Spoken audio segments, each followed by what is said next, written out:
Hey guys, this is Noble Struggle here with part 21 of the Siege of Kamino. Now, real quick, before I forgot, I went ahead, I was looking at the editing real quick, and I realized this guy never went, the Magnificent or whatnot, for round 7.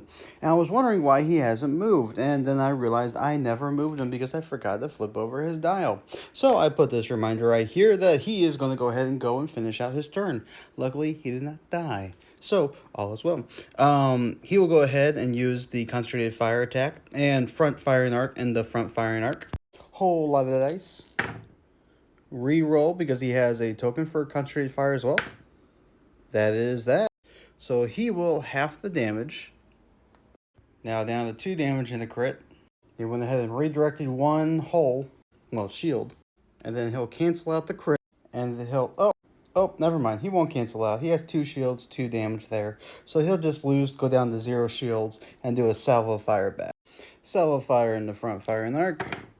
That is 2 damage in the crit. And after some debate, he will just go ahead and take. One thing to note for this secondary attack is, well, first off, this guy actually has range to be able to shoot from his side arc to this guy's main front arc. So that's what he's going to do, especially because of how low he is.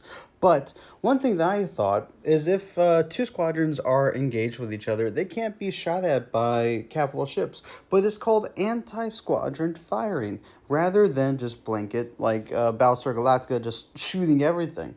So after I looked into the FAQs, I found out that if the squadrons are engaged with another squad, you can indeed shoot those. So the debate right now is, do you finish off the Venator or do you go ahead and shoot these 3 remaining?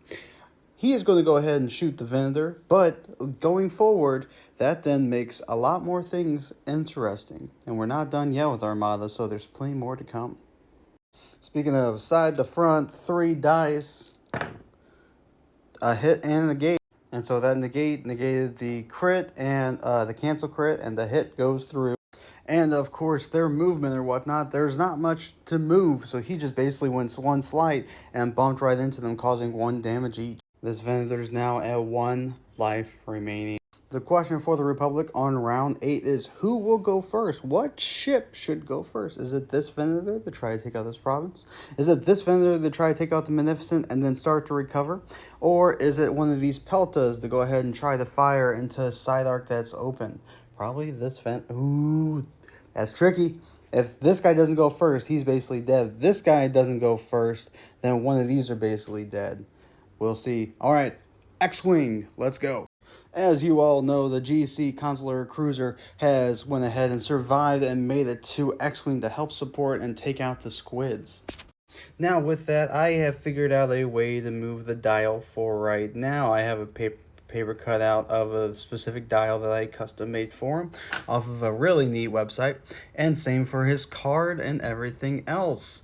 But if you notice, he already has a lot of damage to him. He had 15 damage in total, 15 life in total, but he now is only at 8 hull remaining because he took 7 hits.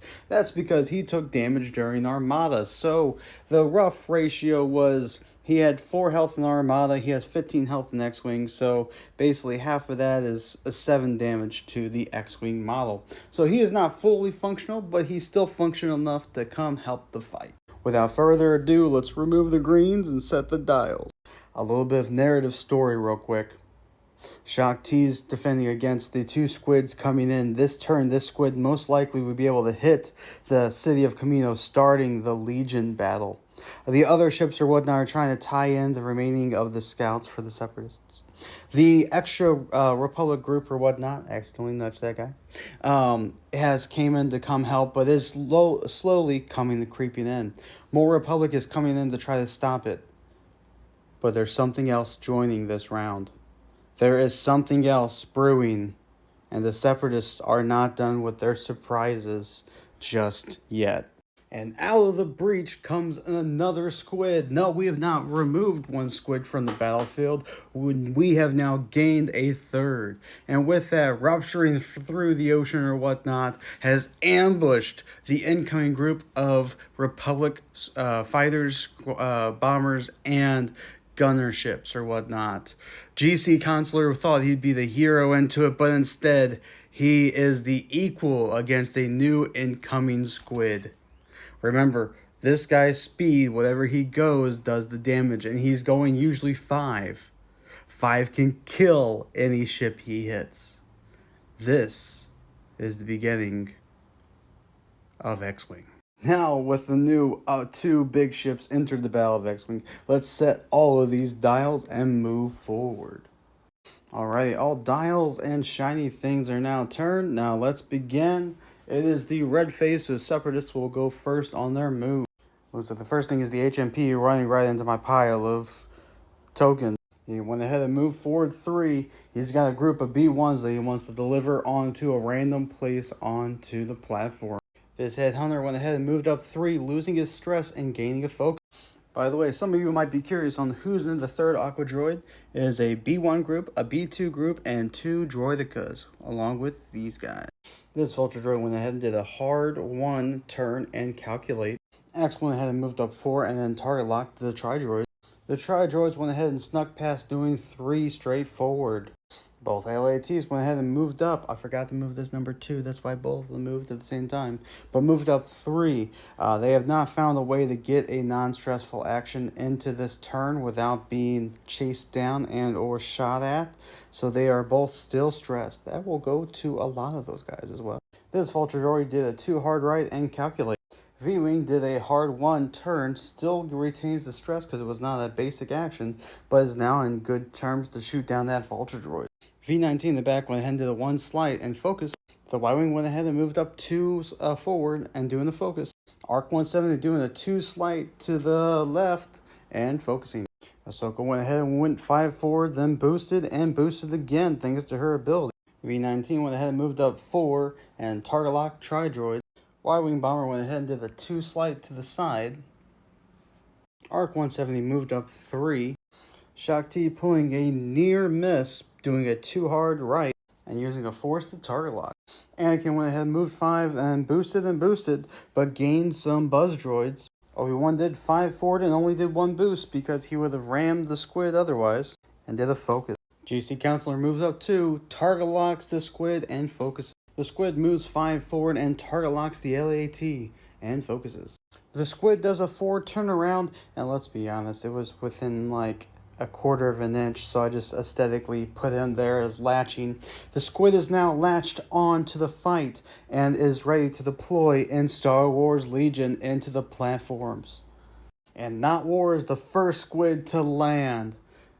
Let's move this guy now. This guy went ahead and did a 5 forward and double focused. We are now getting to the landing of the Siege of Kamino with these Aqua Droids coming to fight in these Phase 1 clones. Can Anakin, Ahsoka, and Obi-Wan get there in time to help fight while these LATs also get there? It's coming down pretty quick. Oh, one thing I forgot to mention. During the activation, during the system phase, both of these Y-Wing bombers deploy the bomb, which would be right here and right here. At range 1, they go ahead and hit anything, causing 1 damage. So there's 2 damage to the squid by these bombers. And with that, that is the end of movement of round 7 of Xwing. Now we'll get into the shooting, which, by the way, this turret will be shooting at this squid. The way we're going to do that is roll a dice, and this is not going to be the shot, but roll a dice, and on the blank, it's a blank, a hit, a crit, a crit. That's just the easiest way to do that, and that takes up a turn for X-Wing rather than Legion. But we'll have to keep track, because you can also shoot in Legion. Another thing to keep track of. We're going to have the first landing of the Separatist ships. We're going to have the attack of X-Wing, and maybe even the first combat of Star Wars Legion. Let's get into it. This is the Siege of Kamino. Our first 2 contenders are Obi-Wan Kenobi to be able to shoot at the buzz droids, or at this HMP, and or this Arc 170. Arc 170 can shoot from rear to squid, so let's resolve those. Sneaking in through the back is range 2, so it's a 2 dice versus nothing. Can't imagine this was made by the same manufacturer. No, not at all. Anywho. That's a crit and a focus. And the crit will make this guy lose a shield. Oh shoot, forgot Anakin Skywalker's right there. He's a 6, literally right in front of me. He will go ahead and shoot the HMP. Alright, range 1, so he gets an additional attack dice. And 2 from starters. This guy only gets 1. That is 2 hits. Kenobi is not putting up with these buzz droids on Anakin. It's a reverse of episode 3, rolling these. That is evaded. The buzz droids are still alive. Now we're on 4s. Shock T, range 2 to the HMP. That is 1 hit. HMP is now down to no shields. V19 in the Tri-Droids. That is... he gets a reroll. He does not have that, so he will reroll these 2. That's nothing. And after verifying line of sight, this bomber does not have line, so he's an automatic shot and miss. Now we move the 3s. Obi-Wan Kenobi getting shot in the back by the Vulture Droid. He hates flying. And let's roll. That... he was able to go ahead. Kenobi was able to do the focus. He was able to do the calculate. All things have gone. That's a miss. LAAT firing from rear. That is a hit. Well, crit. And the new squid's down to 0 shield. Tri-Droids against the V19. A lot of dice. Holy crap. Out of all of that, only a hit and crit. Which the crit was a double damage. He is now only at 2 life remaining. V-Wing versus Vulture Droid. That is 3 hits. That is a dead Vulture Droid. Barely by the side. The Vulture Droid to the Headhunter. I mean, look at this. Super close, but gets him. Rolling for attack. That. Oh. He can focus. No damage. It's funny. Depending upon which board I am, I'm rooting for the other team. So, like, on this one, I'm rooting for Separatists. On that one, I'm kind of like rooting for Republic or whatnot.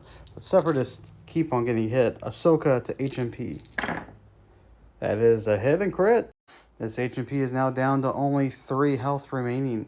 And does not roll a defense die anymore.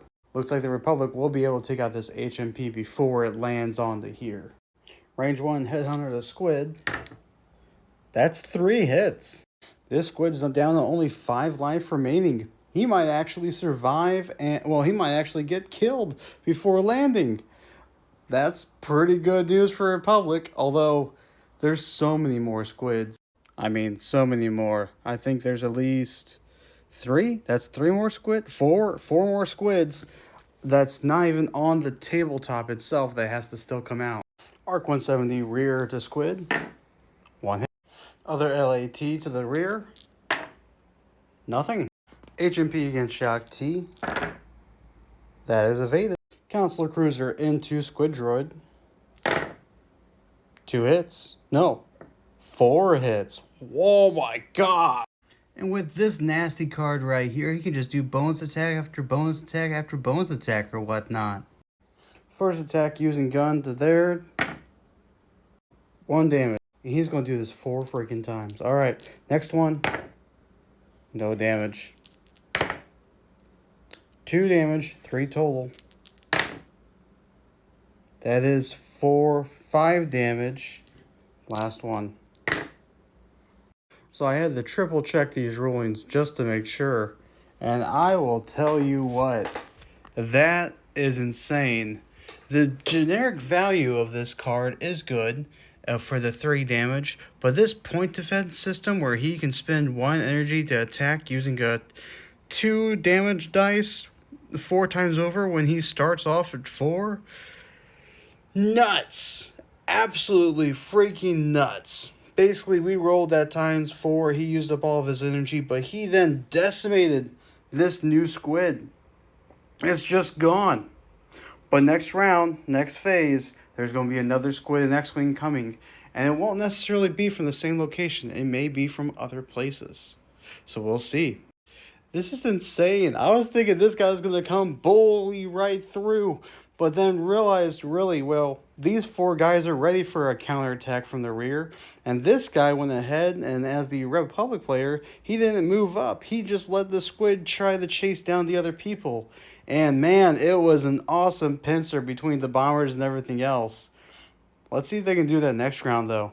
Let's go ahead and move on then now that this guy's done, we'll move on to these 2 squids. The GC Counselor, man, he is being a hero to the Republic. I will tell you what. Squid 2 Shock T. That is a... and the other attacks, everything else is out of range. So Squid 2 Shock T. Wow, and that's evaded too. Shakti's doing freaking amazing. And the squid now went ahead and moved up 2 using his after action. Now the buzz droids though will do 1 damage to Anakin. Anakin's down to 3 health remaining actually.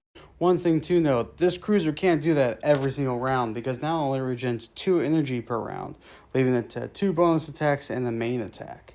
While these squids, they can do a bunch of it, but they've been trying to dart it. Maybe the Separatist needs to send a squid just to go ahead and kill GC. We'll see in the next round. But let's go ahead with that. Everything has shot, everything has moved in the X-Wing. And now let's move to Legion. Let's begin. Alrighty. And the first thing that will happen is the squids will then deploy onto here. Oh wait, turn from last turn. He got to shoot at this guy. 1 dice. Nothing. Moving on.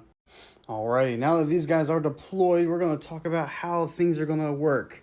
Technically, we have 1, 2, 3, 4 different clone units and 1 separatist unit at this moment.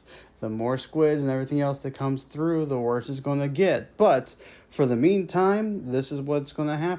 Over here, we have the representation of the squids and people. Squids. Aqua droids. Let's get it right. With that, we have the representation of 4 different dials. For this, the turrets will be the vehicles, because there is not going to be any other vehicle of the Republic on the battlefield. Now, if there's more than 2, I only have 2 Republic vehicles that aren't the super heavy vehicles, so we'll figure that out as we go. But for now, it works perfect. And the way Legion works is with both players take a look at their cards and pick one of the following. Normally, you would only be able to pick one of the following each and every time, but in this case, for this narrative, these 4 cards will always stay available. As the hero cards though as the heroes come out, the cards for the heroes will become available. They get to pick 1. And then once that hero card is used, then that goes away. But these 4 will still remain the same because we are going to have more than a traditional, say, 4 rounds of Star Wars Legion or however many rounds a typical game lasts. Because this is not a typical game. This is a big exploration of my tism, if you will. But nonetheless, let's get into it because we're running out of time. The Republic Pick Push, which allows me to pick 2 units to have the activation tokens ready right away. And the Ambush allows me to have 1 unit ready right away. Alrighty, Aqua Droids versus Clones. They do have cover 1. Let's go ahead and roll. So because they are in cover, they lose 1 damage for that. And now we'll roll to see the defense. Alrighty, with these guys versus these guys, 3 defense dice. That is 2 surges and 1 defense. Although for this instance, the surges mean nothing because there's nothing for them to convert it to. So that is 1 damage and 1 crit hitting this clone trooper group. None of our named heroes are down, but 2 of them did die. And now the Aqua Droids are pushing in with 1 forward, and the troopers are gaining a suppression token. One thing to keep in mind is some people will say that it's not right to have the Gatling Gunner and this guy in the same team. We're doing narrative as many miles as possible. Rolling dice. 4 dice going into it. Armor 2 though, so only 2 have to be rolled against it. Defending. Nothing. That is 2 damage. Into suppression. Turn into armor droids. Armor cancels 1. Rolling dice. And 2 damage, that's 1 dead Aqua Droid. Aqua Droid went down and 2 clones went down. They gain suppression while they gain nothing. Actually, the suppression needs to go away. Because they cannot be suppressed. They do not have morale, apparently. They just say, suck it. Speaking of, if you're wondering what my fingertips are all this, let me show you the new additions real quick. Pretty, pan-painted Venator. Jedi Venator as well. This one will be Grandmaster Yoda, potentially. I'm open for some debate. But then the beauty, the concept, the main thing that brings it all is the Lurker Hulk is now fully painted and made. Man, I'll tell you what, this is like my 3rd ship I've painted, but I'm getting pretty good, I think. Anyway, to fighting. Taking a quick look right here, we're going to say the turns have range 3, but these guys do have range 3, but they do not have that. But in this model group, there is this guy right here that has range 4. And he definitely has the range 4, so he will shoot. 2 dice. 2 hits. Can they block? 1 block. 1 hit. They have armor, though. Armor negates those anyway. Never mind. All is fine. That is the end of Legion round 7. And now we'll move into Armada round 8. This is going to be pretty good. I'm looking forward to it because this is only one squid group. Once the next one comes, they're going to get flooded. All right. The first part is no, the Lurker Hulk will not spawn here, and no, the Venator will not spawn here. This is going to be labeled 1, 2, 3, 4. Oh, one moment. 1, 2, 3, 4, 5, 6. Each one of these will go on with a dice roll for the randomness of the battle. So when I roll this, the Lurker Hulk will span on 1, 2, 3, 4, yada yada. Let's roll. 2, 1, 2. Lurker Hulk will actually spawn right next to these LATs. Love it. That's messed up. All right, Venator now for the randomness. 1, 2, 3, yada yada. We know the drill. 4, 1, 2, 3, 4. The new Venator will spawn across the battlefield over to here. Pretty sure he's going to do a movement on his first turn to try to keep up. But that's not great. That might be. They can reform a little bit and get ready. But this Venator is not in a good position. With that being said, shiny dials, tokens, and all other things in 3, 2. That wasn't a snap. There we go. First up, Luke will go ahead and reveal a maneuver dial, which will allow him to change his speed. He will change the speed 3. Keep in mind, he's at only 1 life left. If he bumps into this guy or goes over an asteroid, he takes a damage and will die. That being said, front arc to front arc. Here's a bunch of dice. That's a bunch of hits. He will fire his silo back. No frontal arcs. A hit negate. The negate can cancel out anything. He'll just cancel out that. But he can't half the damage. He can't nullify the damage. That, in the same action, because I went ahead and showed the damage and the crit, this guy, his crit, which I think was this one right here, deal 1 face down damage card, then flip it over, which did enough damage to kill this guy, but his salvo fire back to Luke then went ahead and did enough damage, 1 damage, to do to him, because he can't do the whole redirect, and he cannot spend his tokens anyway, killing Luke as well. So within this first attack, both the Venator and the Magnificent are gone. That is an additional squid, and we'll roll for the LAT. LAT. The LAT does spawn. Luke is still alive. Commander Luke is still alive and is pushing through. He will then send his LAT to the ground and get ready for that assault, which within that group has now the last remaining of my clone reserves. I am now out of clones to bring in, besides these two guys right here, the medic, the tech and the engineer. But separatist wise, we still got tons. We're still living large. We still have plenty to send. Republic though, we're now out. All reinforcements we can have at one time is out onto the board now. And within that one turn, now the board is looking more clear, and the Separatists are controlling the left flank with some elements of fighters, of course, from the Republic over here. But on the right side, the Republic looks like they're controlling it pretty well with this one Dreadnought here, who might not be alive by the end of this turn.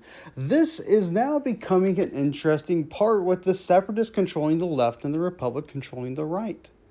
Let's continue. And with that, this Dreadnought revealed an engineering dial and is using an engineering token on the same turn, giving them 6 engineering points, which is going to recover 3 shields onto the side, giving him the most support as possible against this side. And unfortunately, he wasn't able to get support on this side. He had to choose one or the other, and that's the better bet, to be honest. Now, let's go into a little bit of narrative play here. This guy, he is pissed. All of his buddies died or whatnot that he came out with. He is just absolutely grueling at the fact that they are destroyed. He is not going to attack the Venator. No, he is just out for blood. He wants the kills. So left and the faithful, all of these rolling into it. That is a lot of blood. So he's exhausting his half down, getting rid of that completely. And then the gates canceled out the evade and this guy. So this is now gone for good, and he will take the remaining 2 damage. Sorry, mental moment, 3 damage, leaving him at 1 hull remaining. I stand corrected. Faithful is actually number 3. That is 3 additional damage, no matter what I can do, because he's going to exhaust both of these, and then half the damage still in 3. 3 plus the additional 4, that is a dead Faithful ship.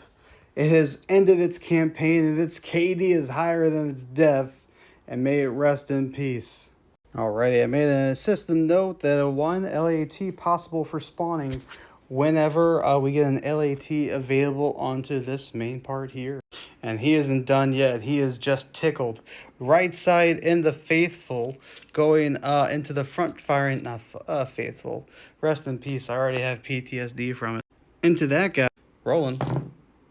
My lord. So he used the negate against the half, hull redirect against the 1, and then we have 4 incoming. If I let the 4 income, that's death. So we will get rid of this completely, and then half that to only 2 crits.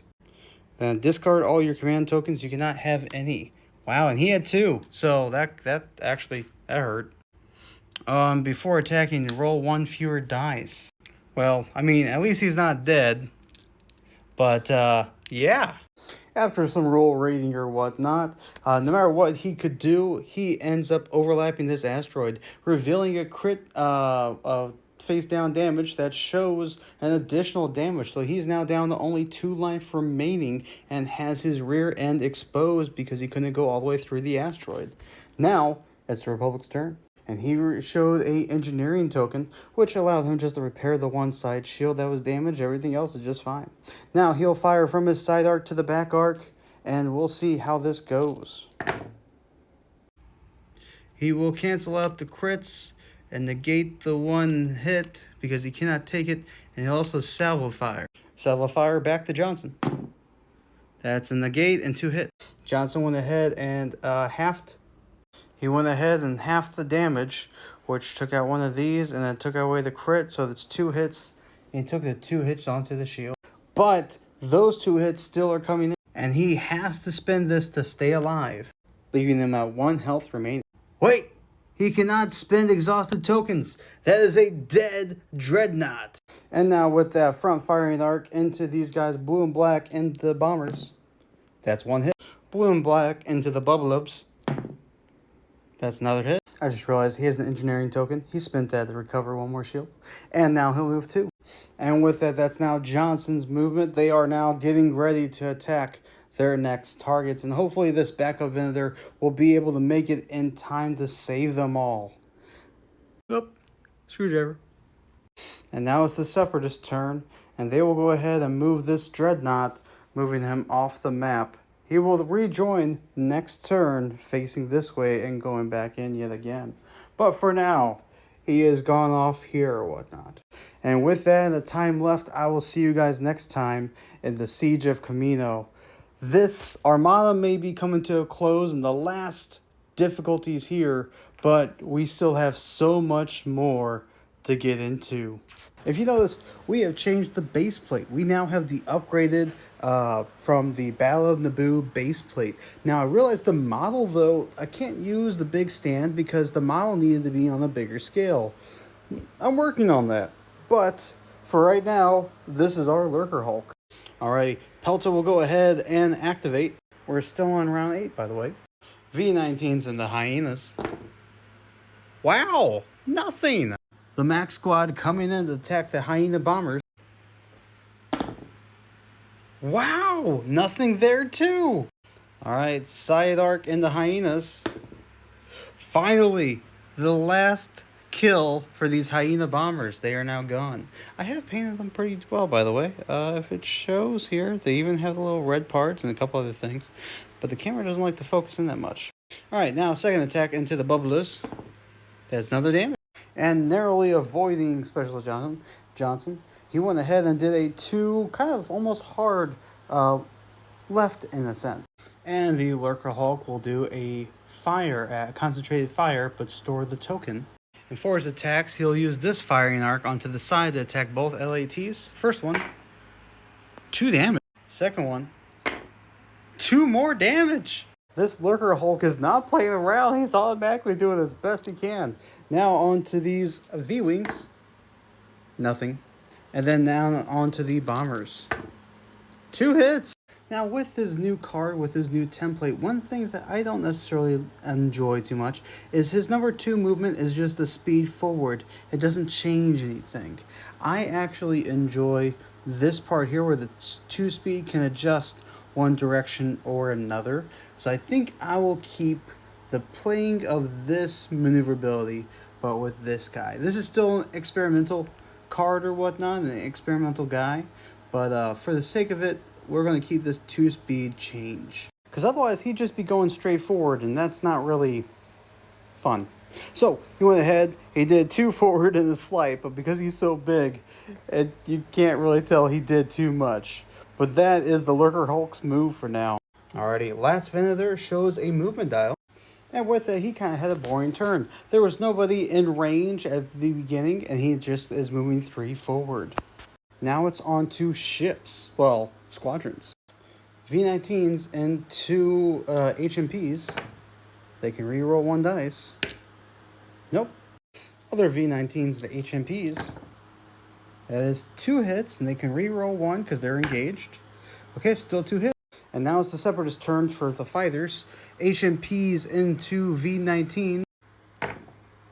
That is 1 hit. Bubbalas into V-19s. That's 3 hits, and that's a dead group of V-19s. And for the sake of it, these guys will attack the V-19s because they're the only Separatists left. And these guys have already went, so this is kind of a dead zone anyway. Wow! Okay, another group of V-19s dead. Alrighty, now the rest will move. Y-Wing Bombers moving up to here to get ready. V-Wing... Delta... V-19s will also do the same. These V-19s and ARC 170s will stay in position, waiting for this Dreadnought to arrive to try to finish it off. And the 2 LATs were able to move off of the board and onto this one. And with that, we're going to start doing something a little bit different. And the squids will be encountered. I'll do a little bit of background math to figure out where they should come in at.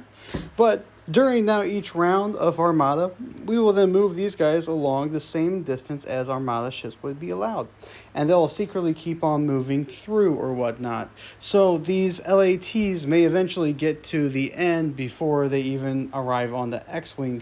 The same thing will be going on for squids. But this way, we can start flooding Legion a bit more now that Armada's dying out. These bombers actually have range to hit these guys. 1 hit. And we then consolidate all these ships to basically migrate into here. This LAT is trying to meet up with those LATs as well, but he has to go through the fire first. And that is round 8 for Star Wars Armada for now. And let's jump into Xwing. Now all dials and green tokens in 3, 2, 1. You know, after some debate, I was having an issue about trying to figure out where this next squid should go using that sheet. This is going to be 1, 2, 3, 4, 5, 6. Rolling. 1, 2, 3, 4. So another squid will spawn to the back of everybody here. As a Separatist player, there's 2 different ways to play. I can either go ahead and chase down the V-19. The second thing the Separatist player can do is have it cocked this way and just try to take out this GC Counselor ship. Because if he's facing this way, he still can do that and peck away the damage, but he can also try to take out these small guys. I think for what happened last time, we want a little bit of revenge of the Separatists. But if it's an odd number, we will fight alongside them, do the long duration of pecking them from the side. If it is an even number, we will go ahead and attack them in a forward frontal assault and say, screw it, we're going all in. Even all in.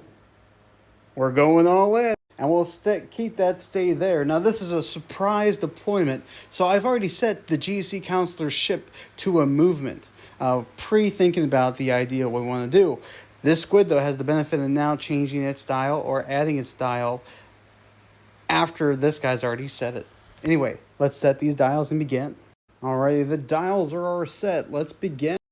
Sleeping Badger went ahead and moved up 3, but is still stressed. He hasn't been able to lose that stress just yet. V-19 moving up 4 and target locking the Vulture Droid. And Ahsoka went ahead and moved 5 forward and then did a boost and then a force boost going to here. Next turn, she will be on the battlefield too. There is the danger though. This squid is right here, and technically she could just be eliminated by that squid with one attack. And the Tri-Fighters moved up 3 forward, barely evading both the V-Wing and... Oh, that's confusing. No, that was just an old one. Anyway, Tri-Droids are target locking the Y-Wing bomber. And the ARC 170 does a slight 2 to this way and focuses. HMP moving 3 forward in 2 turns. He will also be reaching the destination as well. Headhunter moved 2 forward and focused. This guy only has 5 health remaining, so his goal is to basically take him out because everyone else is stuck focusing over here, and also to get to the ground battle as fast as possible. Vulture droid swinging around to chase down the Headhunter. V-Wing does a 2 hard right and focuses. Secondary LAT moves up 3 and is still stressed, so it can't do anything else for this turn. Y-Wing bomber moving up 2 slight forward. V-19 went up 4 and then focused. V-19 went ahead and moved up 4 and focused. Shock T did a hard one and is focusing, basically locking down against this. Oh, I bumped Ahsoka. Somehow I need even more table space. Y-Wing bomber did a slight 2, retaining the stress, but avoided the Tri-Droids. Obi-Wan went ahead and moved up 5, then boosted slightly again using his force ability, and both are now in line with Ahsoka. Anakin is now doing a focus. He only moved up 5, so Shock T can go ahead and shoot those buzz droids off of him. Otherwise, he might get pincered, and we might lose Anakin before he even gets to the ground. Oh shoot, this HMP is also directly behind him too. Oh no.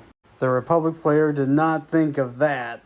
They did not think about how fast those Jedi were. Crap. ARC 170 in the rear, maintaining formation with the LAATs. Now it's the big movement ship turn. This guy is not moving, but the first one that has the initiative to move is the Counselor ship. And the Counselor ship was going to start getting ready to do a U-turn to be basically stationary against all the squids, but this is not good.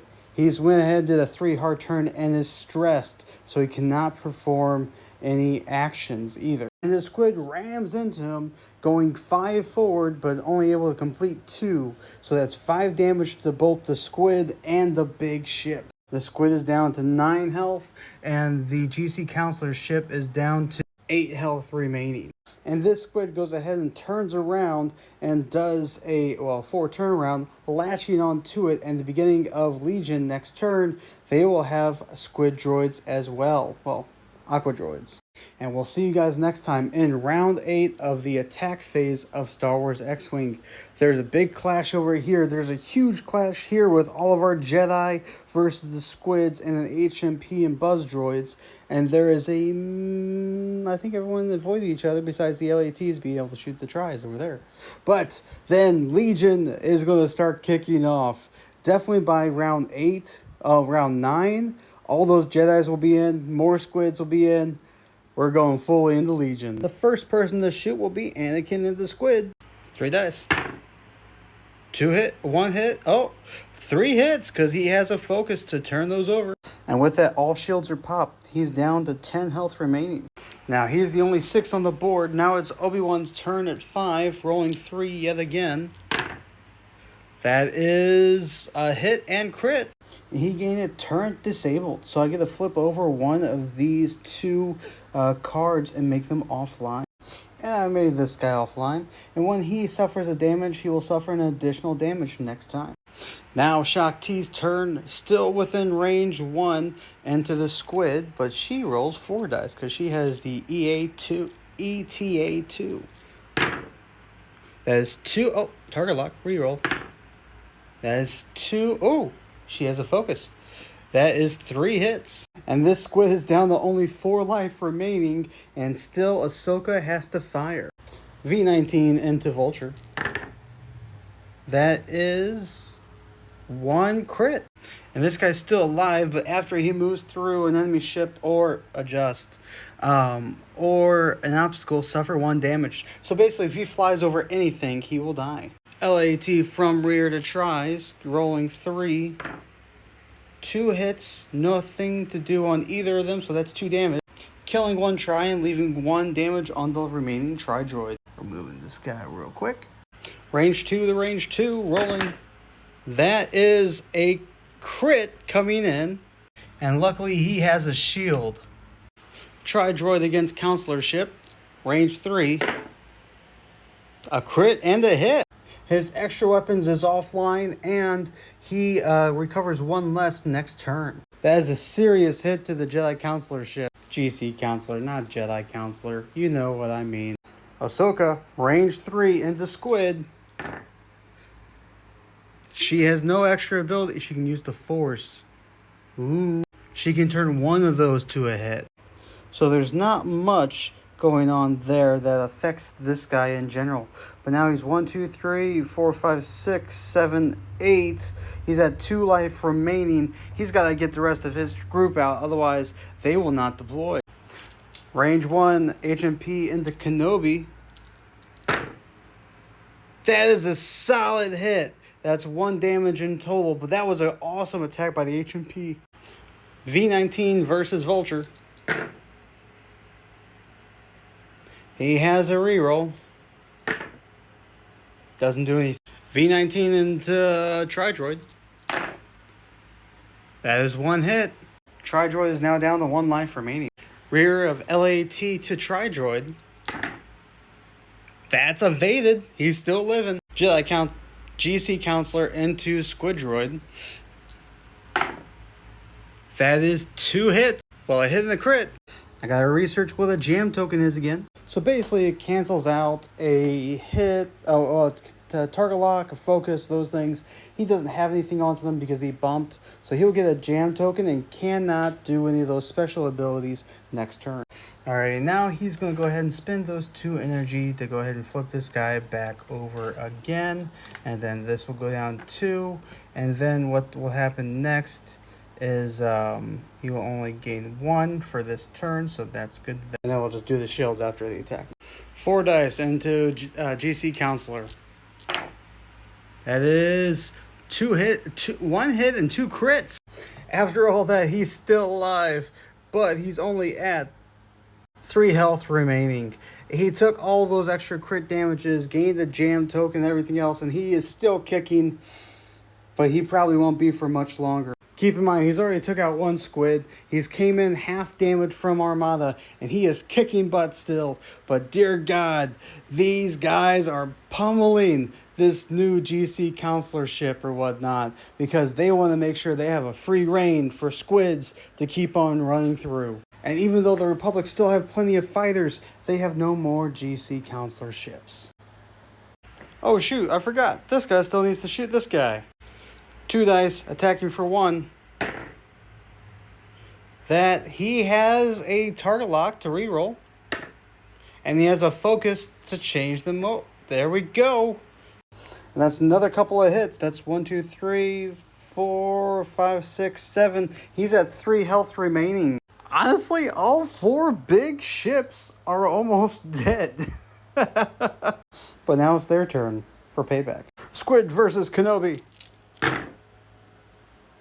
Kenobi will use the Force to change one of these guys to a evade, leaving him at just fine, no damage taken. This Squid into the Shock T. That is... Oh, she can use the Force too. Yep, there we go, Force. And Shock T is good too.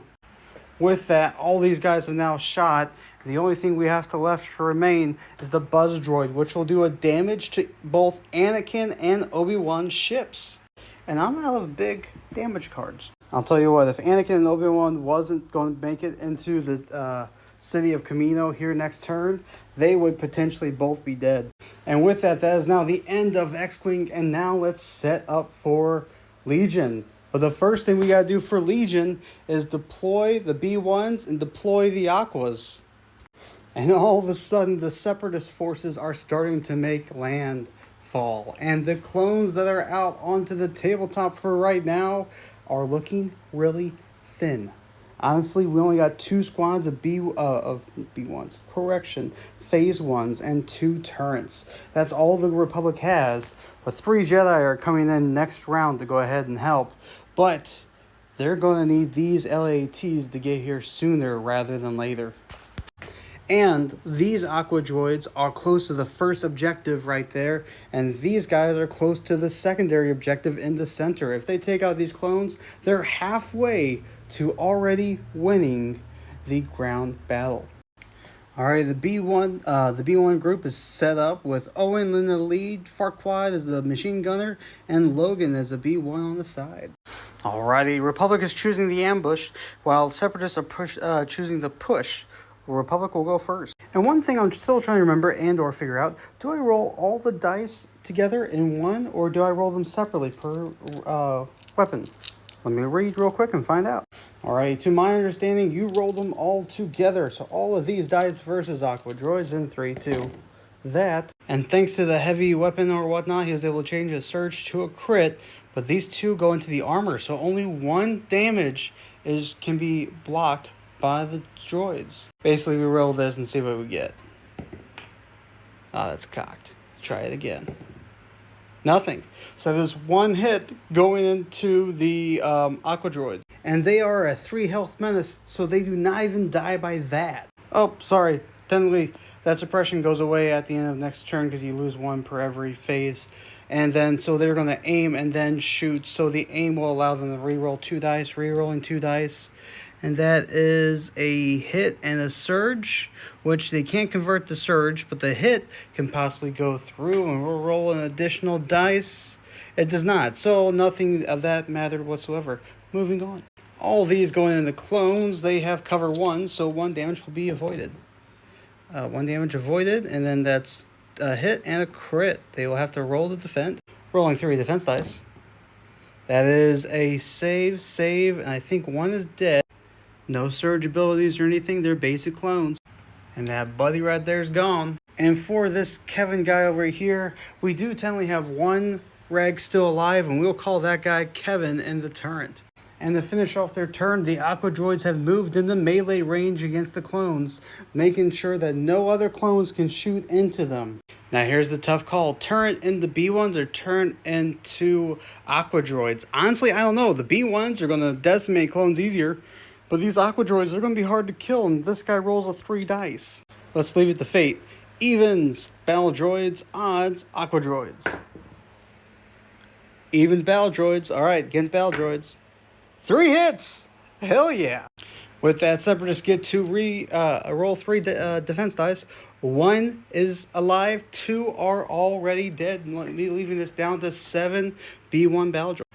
Next things are these B1 battle droids. With that, all B1s shooting into turret, all of these, rolling 4 defense. That is 2 defense. I'll let him not have any surge token conversion. So that is 2 crits to the turret, or 2 damage. He only has 5 health, so he's down to 3 health remaining. This turn will be very easy. This turret right here, well, let's see. No, the troopers will go first. And these guys went ahead and moved twice, or whatnot, using up both of their actions for movement, basically just chugging on forward. They couldn't stand by and see their other clones being beat to heck, so they figured they'd go ahead and stand right there and start shooting down onto the droids coming in. But because they moved twice, they cannot shoot for this turn. Next turn, though, they'll be able to help. And now it's the Aqua Droids. They can't shoot onto the clones because they're engaged, but they can shoot into that turret. That turret only has 3 health remaining. All of these dice into the turret. Wow, only 2 crits. Because they're crits, I have to roll. Armor does not count. Both dodged. That turret's still up. And now they will progress down to that command post. And they are not within the base yet. The way I'll call the zone is if it's within the tile of the base itself. So the separation here and here. That is the command zone area. So once one unit is in, if they're the only unit within that range, they'll turn this to white as a neutral base. And then in the second turn, they will turn it into then a command post controlled. And with that, that's the end of Star Wars Legion for this round, round number 8. Now we'll go to round 9 with Armada in this video. And let's be honest, probably Xwing as well, because that's not much. By the way, with this turn, this Dreadnought will be entering back into the fray again. So now it's 3 versus 2. Now, dials and shiny things in 3, 2, 1. Alrighty, with all those now set, Seppies go first, and they will have the Dreadnought. Go ahead and go. First volley on the V19s. 2 hit. Second volley on the Arc 170s. 1 hit. And he can't perform any other attacks, so now it's on to his movement. Oh, his dial was engineering, by the way, so he repaired 2 shields to the front. Johnson now moving, showing a concentrated fire, but no one's within range, so now he'll just go into his movement. Correction, these guys, back arc, 1, none. Now movement. And that might be a problem coming up. Alright, 2 blue in the LAT. That's 1 hit. 2 blues into these Delta 7s. 1 hit. And now it's his movement. And when he went over the asteroid field, he does take a damage because the asteroid hit him. This critical hit allows me to go ahead and remove 2 shields from 1 zone. 2 zones. Sorry, 2 zones. And for that, we will do 1 off of this guy, which these are magnet. Speaking of which, I really enjoy these little magnet guys right here. I went ahead and super glued some magnets to the bottom of these guys so they actually can spin properly. Although because they're magnets, they kind of like to slide off. I'll be doing a video on this guy and all the pieces that one guy designed, which the ship is the one designed, but the base and the platforms all by another guy. Anywho, back to the battle. And unfortunately, in a bad circumstance, the Pelta went ahead and bumped into the back of the Venator, both taking the damage. This is not looking good for the Republic. Ah, shoot, I already moved this guy 2 or whatnot. Revealed the engineering token. He's keeping the token. He has no damage. But blue dice into there based upon where he was before. A hit. And that's his movement now. So he's getting pretty darn close to getting ready to fight. It looks like all people are basically preparing for the slaughter that's about to happen. And this Lurker Hulk may come out victorious. And the Republic may lose.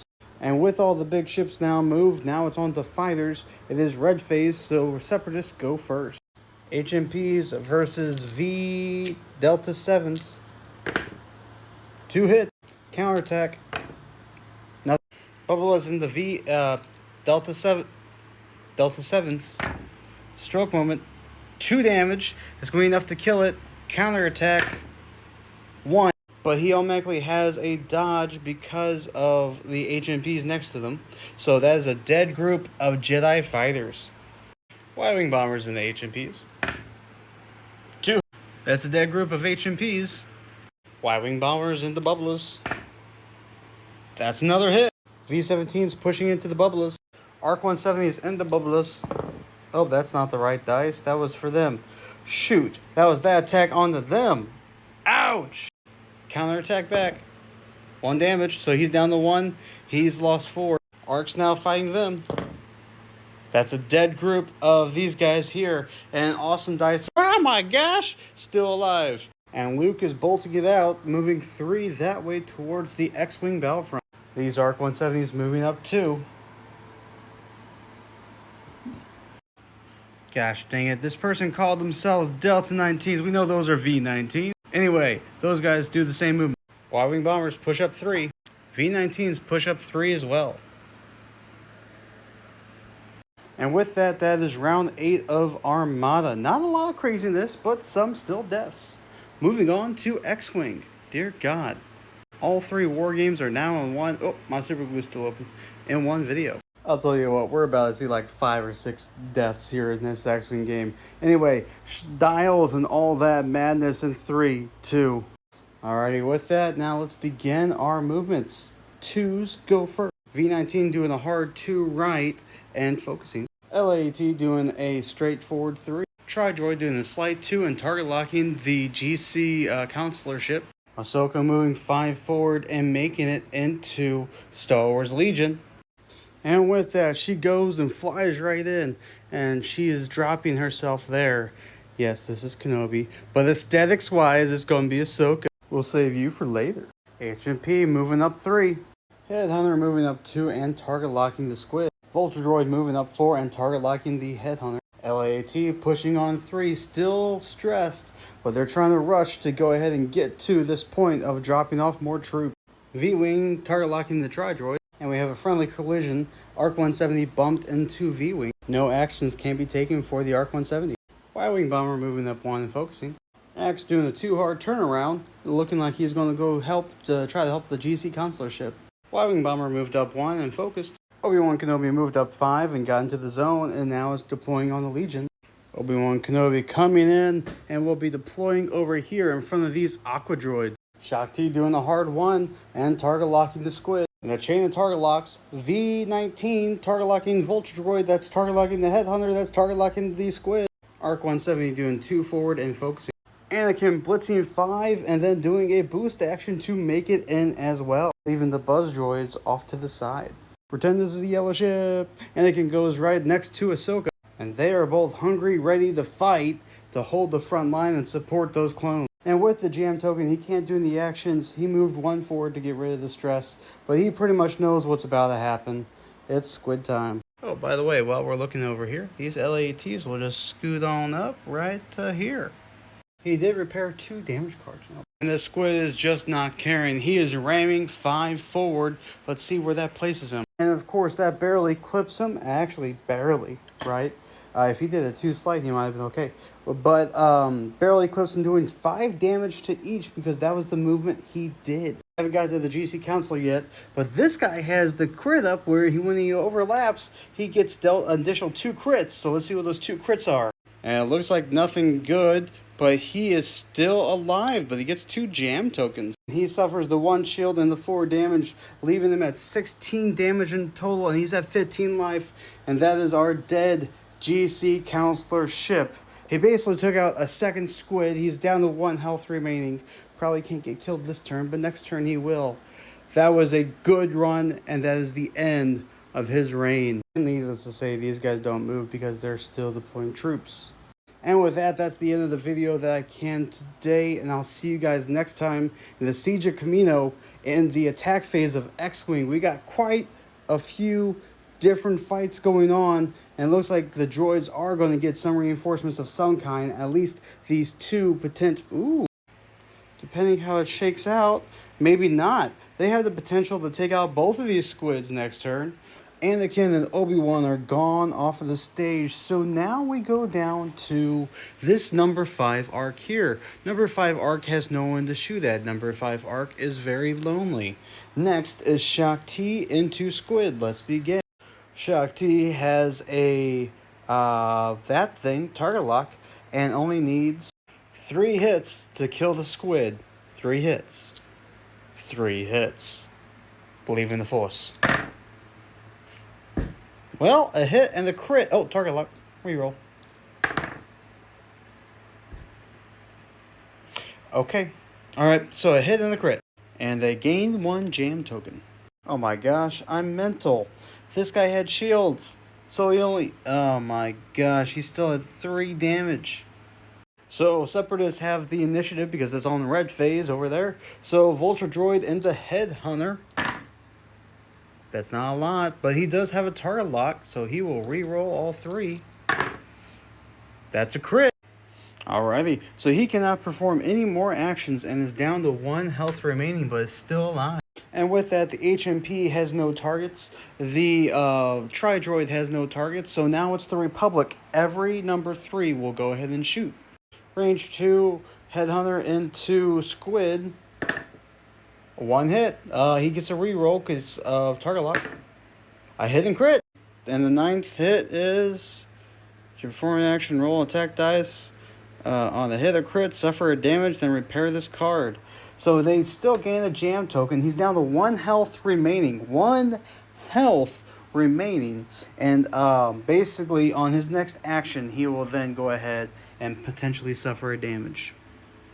Although I suppose he doesn't have to perform an action. He can choose just not to. But he's jammed anyway, so he can't do that anyway. Looks like both these guys have gone. There's no way for this V-19 to shoot these Squids at all. So these Squids will both deploy their next units next turn. And this HMP will be able to deploy his troops as well. Legion just got a lot of bad news there, and the Republic are going to have to hold the line. Oh, it's a good thing this guy didn't die or whatnot. I forgot number 4 right here can shoot into this guy. It's a 2v2. That's 1. He can have a target lock. That's another hit. And that is a dead Vulture droid, which if we do order sequence, this actually goes away. Alrighty, V19 in the Tri-Droid, rolling. That is 2 crits. And regardless, that is a dead group of Tri-Droids as well. And in a weird symphony of chaos, somehow or another, each video now is basically having Legion, Armada, and Xwing in all of it. Now it's down to the squids. Alrighty, Squid 2 V19. That is a crit and no evade, so that does go through. Oh, he has a focus. He is fine. But per his damage card, after he performs an attack, an action. Oh, that's an action. Oh, never mind. Next turn, he's possibly dead. He lives for now. Squid number 1 going in. That is some healthy hits. Evaded though. Wait a minute. He needs to do his actions. Uno momento. The jam token will remove any of his actions he had anyway, so that's fine. But this guy still can target lock and focus. And he'll spend his focus to go ahead and turn those to both hits, leaving out 2 hits to Shock T. And Shock T is only a 1 health remaining. These ETA 2s are very weak. They only have 2 health. Mental math, that's a 3. Everyone knows that's a 3. Now, second squid Shock T. 1 hit kills her. Oh, the Force! She uses the Force to go ahead and do that to block that. He has a jam token, so can't turn it over. She is okay by 1 health still. Now this Trident is using this action to go ahead and boost 2 forward. Correction, it's not really an action. It's just spending energy, so it doesn't count to go ahead and set off this guy. Now with that, now we move to Star Wars Legion. Let me pick up these old dials, set the commands, and all that good stuff in a 3, a 2, a 1. That wasn't a snap. There you go. So speaking of which, there was an awesome comment that said, why did I not just go ahead and print and play and get rid of the old Wave 1, basically, and add in the Wave 2? And the answer is, I have no excuse. I should. So I went ahead and tried to print off some Wave 2, and my printer at home, well, let me show you something. This is what it looks like when it's printed off. It's not horrible, but when you put it side by side, it just slightly looks not as good. So I'm going to print it off from work and see if it's any different. Spoilers. And if it is better, I'll go ahead and print off all of it there and make sure they're fine with it. And then we'll have the new updated cards possibly by 2 episodes from now. But anyway, Legion. One quick note, I realized I never moved the B1s up. I just now moved them up so the crab droid can spawn. One thing to note, with that squid deploying his last troop, he has no purpose in Legion anymore. Now he is going to go ahead and fight an X-Wing till his death, so another squid may spawn. So next turn he will be actually going out and fighting, which is a pretty cool docking feature, if you do say so myself. I enjoy it. And one thing with Anakin, Obi-Wan, and Ahsoka entering into the same battlefield, in the way I'm going to play it for narrative-wise, when the hero comes out, they have 1 card up their sleeve, and I can pick one of these cards, and we'll go forward using those. Ideally, with the amount of heroes from both sides, ironically, thanks to this guy being donated, the Separatists and the Republic have an equal amount of heroes.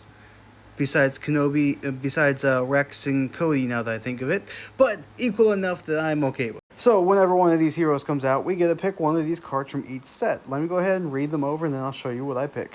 Alrighty, and looking at this, there's a glare. We'll use the Lurker Hulk to block out the sun. So with Ahsoka, I'm picking You Are Beaten. With Anakin, I'm picking the Leaders of the 501st, and Kenobi, I'm picking out Hello There.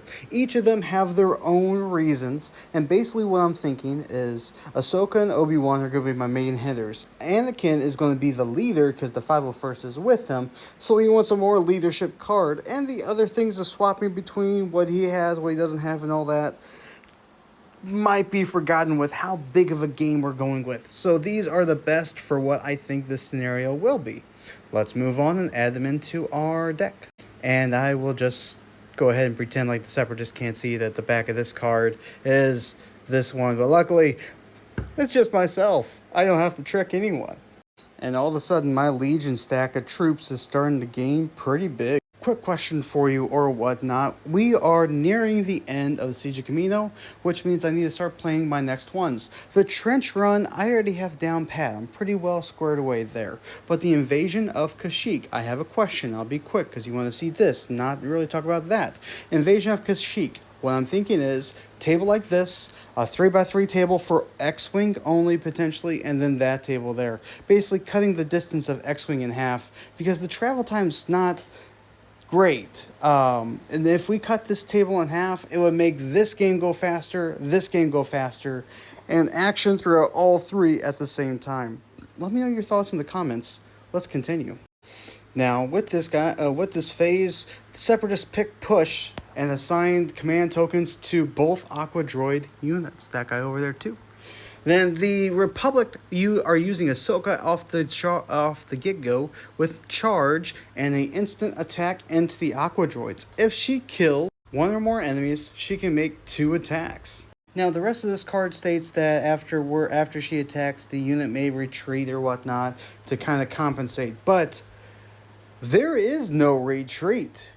The clones are in front of them. Ahsoka will be right there. The Aqua Droids cannot retreat. They are bottlenecked. So let's begin. She goes right in or whatnot, leading the dang charge, and will make her first attack. Alright, she can roll all of these going into them. That is 1 crit, 2 hit, and 3 hits. 2 crits and 3 hits, words of which I do not speak. And there's a bunch of words I'm going to have to learn real quick. Alrighty, after a bit of learning, we now know how to play her. Basically, all that means is normal for now. The 2 armor and then 3 damage coming through to them that they can block. 3 blocks. Nothing. That's a dead Aqua Droid. Second attack. All that. She's not screwing around. 2 damage to the armor. 4 damage there. Rolling 4. That is 1 block. And 3 more damage. That is down to the last Aqua Droid of the unit at 2 health. Now it's the droid's turn. They may choose one of their Aqua Squids to fight first or go next. They will go ahead and have this Aqua Squid go ahead and hit the clones. Just punch them right in the face. One thing that I learned though is actually, these Aqua Droids are a weird unit. They're actually vehicles. So even though they are in melee range, they're not engaged with each other. That means that these clones can shoot the Aqua Droids, and that the Aqua Droids and all these B1s can shoot at the clones and Ahsoka and all of them in their glory. Let's begin. And it's doing a 1 roll. That's a hit. Clones will roll a red dice. That's a that, and that's a dead clone. Is it the gunnery or is it the Gatling? On a defense roll, it'll be the Gatling. On this one, on anything else, it'll be this guy. That's anything else. This guy is gone, the marksman. DC 15. It's right here. I should probably read. Looks like Cappy is still alive for right now, though. And with that die will turn over, and now it's back to the Republic's turn. With this ruling, the Republic is going to actually... I forgot. I had to see what's coming up first. So the Republic gets... a turn. And with this, because the turn is basically anti-vehicle, he will roll his 3 red dice into the Aqua Squids. 3 red dice. 3 hits. Armor. So only 1 hit. Roll this. That, which is defense, so no damage, and that flips over. Aqua Droids into Kenobi, all of these, which is a bit, convert the surge to a hit, and Kenobi rolls his defense. With that is only 1 hit to Kenobi. Now, the Republic showed a troop dial, so they went ahead and moved these guys up, and they are blasting into the Separatists over there, those B1s. Alrighty, whole lot of money. For this one, I will give them cover 1. Defense dice. And that is 4 dead B1 droids. And they will gain a suppression token, so the Kenobi all the way over there. Honestly, Kenobi is not in a great place whatsoever, and he may need to go ahead and retreat on his turn. We'll see. B1s, blue B1s, shooting into turret. That's a lot. Alrighty, rolling. Ooh, only 1 damage. He still has 3 health remaining. Now it's this trooper unit's turn, and they are going against those normal B1s. Not bad. They have to block 3. They only block 1. 2 more die from the blue group. While we're at this part, and B1s are getting shot all over the place, and they're down to 2 people. Some people might ask, what about morale? If we lose so many people or whatnot, does that count all that? We'll have them retreat if they hit so many suppression tokens, but they will not actually be able to leave the battlefield because they're stuck on platforms. So all they'll do is run to a safe place and then rejoin the fight. But for these guys, at these dead end points right here and here, there is no retreating. The morale doesn't really affect them too much for this group and this group. But like these clones and these clones, it's a little bit different. And the crab droid went ahead and moved 2 and is now in melee with the with those clones. He's barely hanging on for dear life. All right, and rolling. That is a hit. Well, 2 hits and a surge. Surge converts to a hit. Defensive roll. Only that is the dead group of clones. That is the first group of units gone from the game completely. With that, Cappy's end has came to, well, an end. On the good side, though, with a group of clones completely dead, that means by wave 10, which we're on around 9 right now, once round 10 comes through, the Republic will gain another group of clones on one of their command posts. They get a pick which one they want to spawn. I probably would pick next to Kenobi, but hey, we'll see what happens. Kenobi goes ahead and charges right into the Aqua Droid. And with his charge, he has a free attack action, which he'll do now. That's not bad. 2 rolls. That is only 1 damage to the Aqua Droids. Alright, B1s activate shooting into clones. They do have cover 1 because they're on a different height. So we'll go ahead and roll these. That's okay. Clones roll for defense. Ooh, that's 2 clones down from this group also. Anakin is now activated and moving up. He has decided to attack the crab droid. That's good. Armor 2 though. And red dice defending. Oh! He didn't do any damage to that crab droid. Shoot. No. And then last but not least, this turn in the back, still unable to go ahead and shoot anybody. Correction. Yes, he can. I'm going to have him shoot at that Aqua Droid. Alrighty, Aqua Droid. Your days are numbered. Hell yeah. Well, 2 armor. So 1 there. Rolling dice. Dang it. Anyway, that is Legion for round 9. Moving on to round 10 of Star Wars Legion. I'll flip those over all eventually. And now we move to Armada. Round 10. And one thing to note, I went ahead and started 3D printing my own parts here. Oh, wait, this is a spoiler. By the way, Separatists are getting reinforcements. It's not from over there. Those are staying dead. These are brand new that just came in. And so I had to make these little 3D printed parts last minute. But they go side by side and they interlock. It's pretty cool, actually. And I just painted the red ends. Now with this Lurker Hulk went ahead and deployed its squadrons that was still inside the ships, or at least the ones that still have survived. Now knowing that the Republic has to deal with more, the Republic might have to change their strategy. They were dominating the air and fighter doctrines. Now they might not be. And now even more so, what's in danger is Luke trying to get with his LAT to join the ground fight. He might not survive. But let's get into Armada. So in everything shiny and everything else in the 3, a 2, a 1. This is a spoiler, so I'll show you real quick.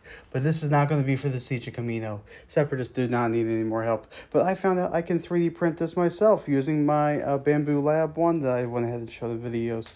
But look at the size of this versus the size of this. Size of this, size of this. This is a true Lurker Hulk. This one is going to be something a little bit slightly different. Technically, in Armada and the homebrew side of things, there's the Gen 1 and Gen 2, but they are moving to the Gen 2 model. But I want to make my Gen 1 model work as well. So I'm going to be coming up with some special homebrew rules, or at least some ideas for making both of these models work. Because I found out, and I'll add this photo into Star Wars and into this video here, that actually there's multiple different sizes of the Lurker Hulk. Now the biggest one, like this guy right here, is called the Lurker Hulk. But then the other one, the smaller ones, are actually called the other ones on this photo. Which, the more the merrier. But now I need to get more Republic. A lot more Republic. Because dear God, this is a behemoth. And he's also in half. I gotta super glue him, but that's fine.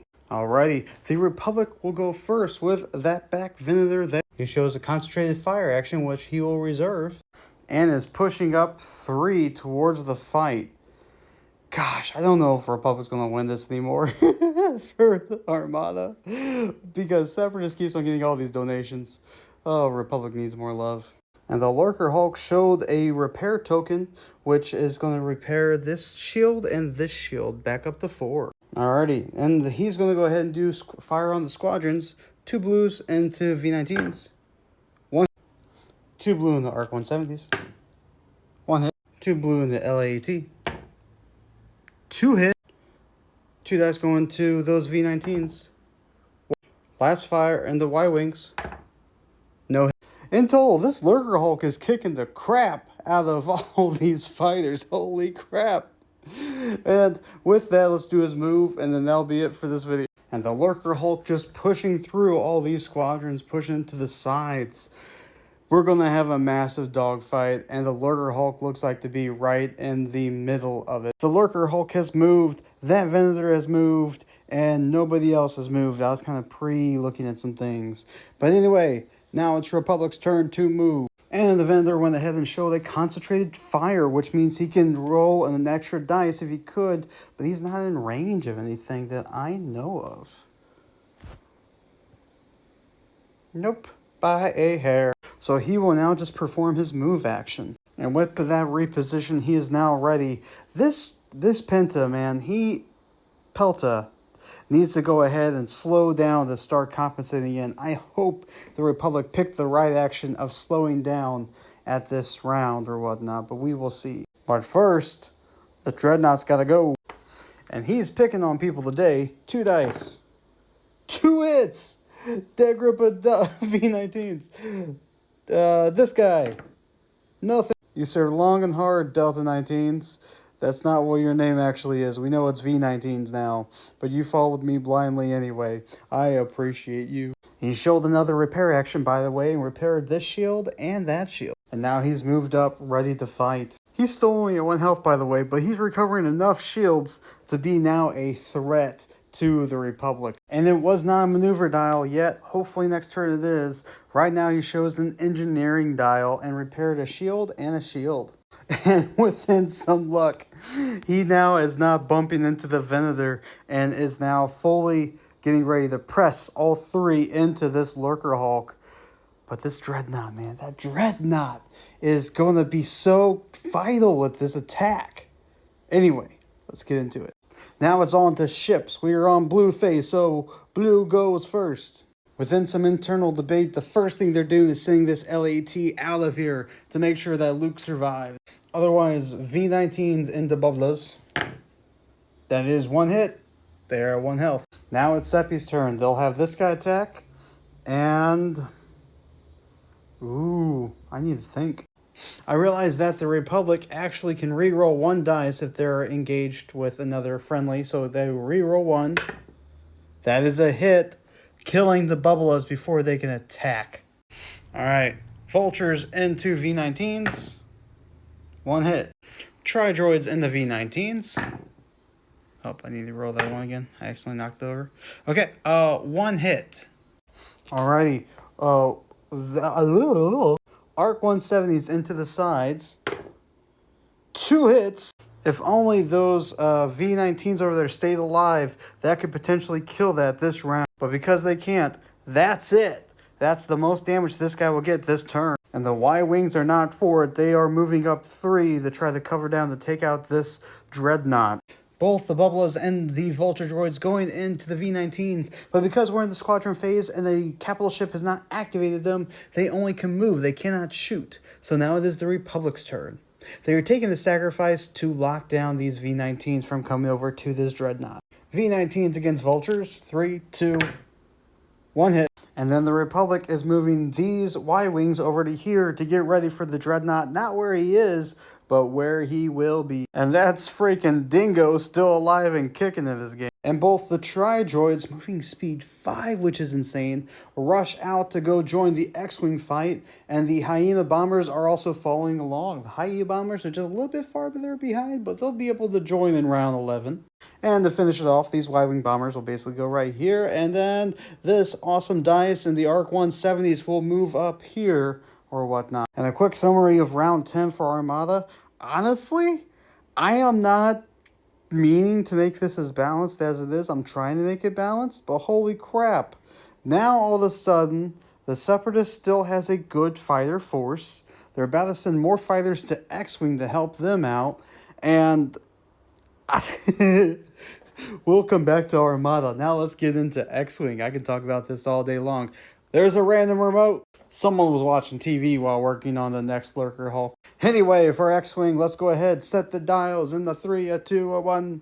A quick summary, because the Tri-Droids are back out, these Vulture Droids that was right there, not Vulture Droids, Buzz Droids that were right there, technically, if they attach to anyone, they're dead, because then they go onto here and they're fine. So I went ahead and removed them because I only have 3 templates and put them to here.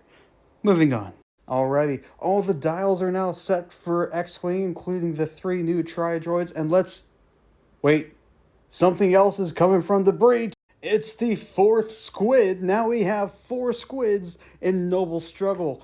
This one has General Grievous, a B2 unit, and Magna Guards coming right in for the hunt and kill of these troops and going to land to fight Anakin, Obi-Wan, and Ahsoka. Let's begin. I set these dials as the Republic player not knowing where the squid would be, and then as the Separatist player I thought, how in the world can I screw up the Republic the most? This is what we got. Welcome to round 10 of X-Wing. Before I forget, the first thing I'll do is move all these 3 up 3 or whatnot. This guy's doing a 2 hard turn and target locking. And Sloping Badger's LAT is moving 3 forward, but is still not able to relieve the stress. They're basically just trying to hold straight to deploy their troops. V-Wing doing a slight 3 to the right and then target locking the squid. The Separatists are planning to move this HMP straight into it, and he will land into Legion. With that, the Legion HMP, I just painted this. I'm not horribly happy, but at the same time, I'm not horribly upset. It was a pretty quick paint job. Is going right in, but after he drops his payload of the droids, he will then go back onto the field with only 2 health remaining. And I'll hold my breath as he's hovering over there on top of those towers, barely balancing. We'll see how long that lasts. And we should just look at it. We got HMPs now landing. We got squids now landing in the Legion. It's coming together. Headhunter turning slight 2 and then target locking this squid. Tri-Droids having the unfortunate spawn right behind the squid and going first. Had to go ahead and do a 3 sharp turn to avoid the squid. The other LAT moving 3 forward and not able to do any actions because of the stress. ARC 170 moving 2 hard right and then target locking squid as well. He changed his mind. With his rear arc, he's going to target lock that squid instead. And this Y-Wing right here will leave out a proton bomb and they'll make his movement, which is going to be a forward, and turnaround. And he is, of course, now stressed. And the V-19 did a slight 1 and target locking this squid. It seems like no matter where you place this squid at, you think you're going to be in the best hit because everyone's about to move. And X-Wing, you need to go to the next place over, it seems. This Y-Wing bomber's moving 3 forward and focusing. Shock T went ahead and did a 4 turnaround and gained stress. ARC 170 moved up 3 and is still stressed, so can't do an action. V-19 moving up 4 and target locking this squid. And now it's the squid's turns to move. And the first guy, he's jammed, so he can't do any actions. So this guy goes away now. But he's going to do a 3-turn right into this V19. I gotta read the rules real quick. I know that's 3 damage to the V19, 100%. But for the squid, I'll have to see. Let's pretend without critical hits already being applied. For right now, moved up 3, did 3 damage to V19. V19 then apparently moves from front to back, as in like got pushed right through. And then you roll a dice, and on a hit, it's a stress, and on a crit, it's a crit. However, this guy had a special crit that when he overlapped another ship, he took a damage, and he's already at 9 health, which that damage then... Oh, suffer 2 crit damage, then repair this card. He has 1 shield, but the 1 damage is enough to kill the squid. So he dies by dealing additional damage to that V19. GC Counselor has his final kill, basically. And the wicked turn of events, he goes ahead and does a slight 3, hitting the Y-Wing bomber, dealing 3 damage, but then pushing him, of course, through towards his own torpedo. Dice roll against squid.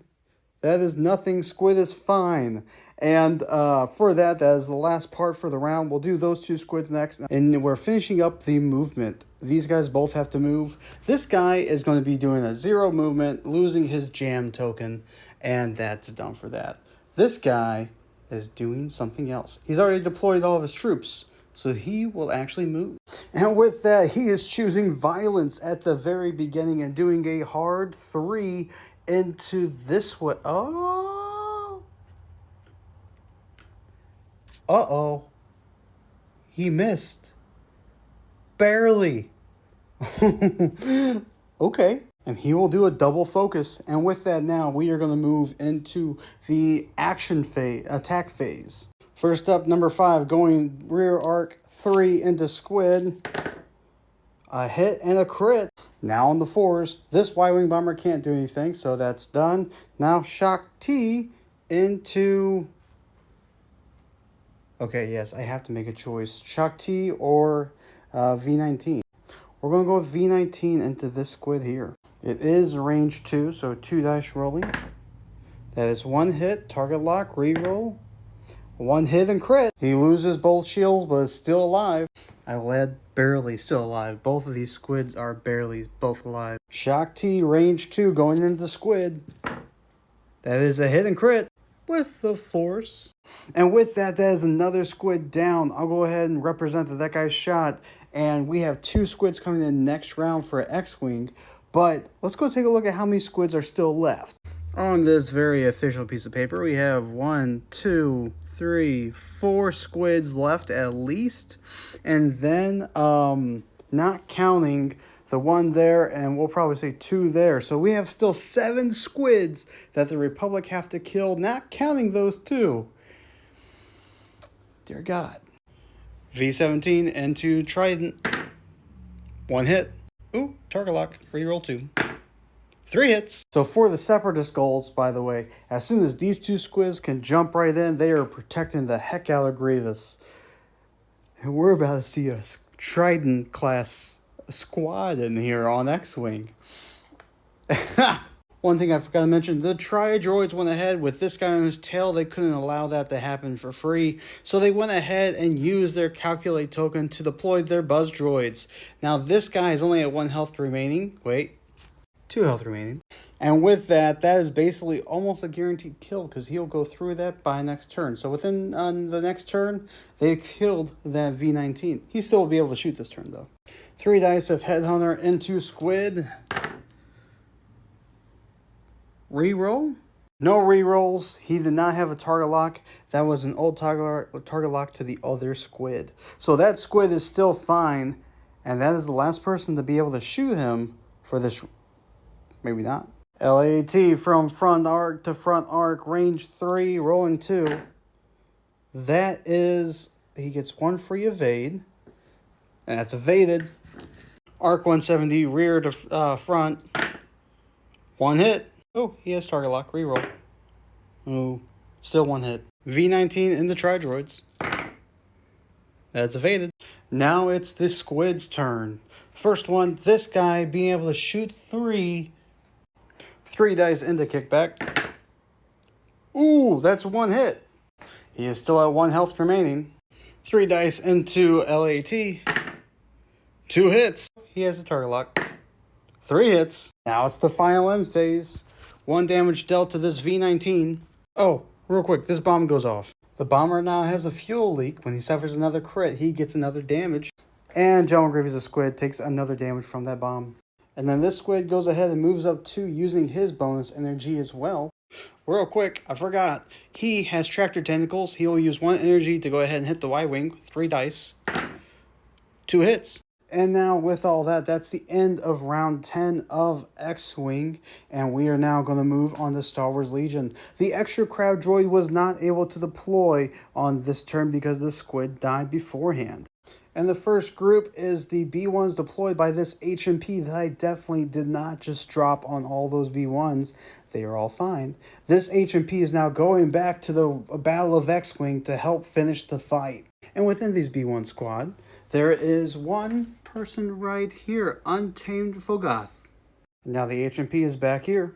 And one last addition to this phase is, since this is an even round and there has been an extra group of phase 1s, Kamino has now been able to send a group to this command post to come from the base itself. So Obi-Wan is now backed with a group of phase 1 clones, including these 2 guys right here.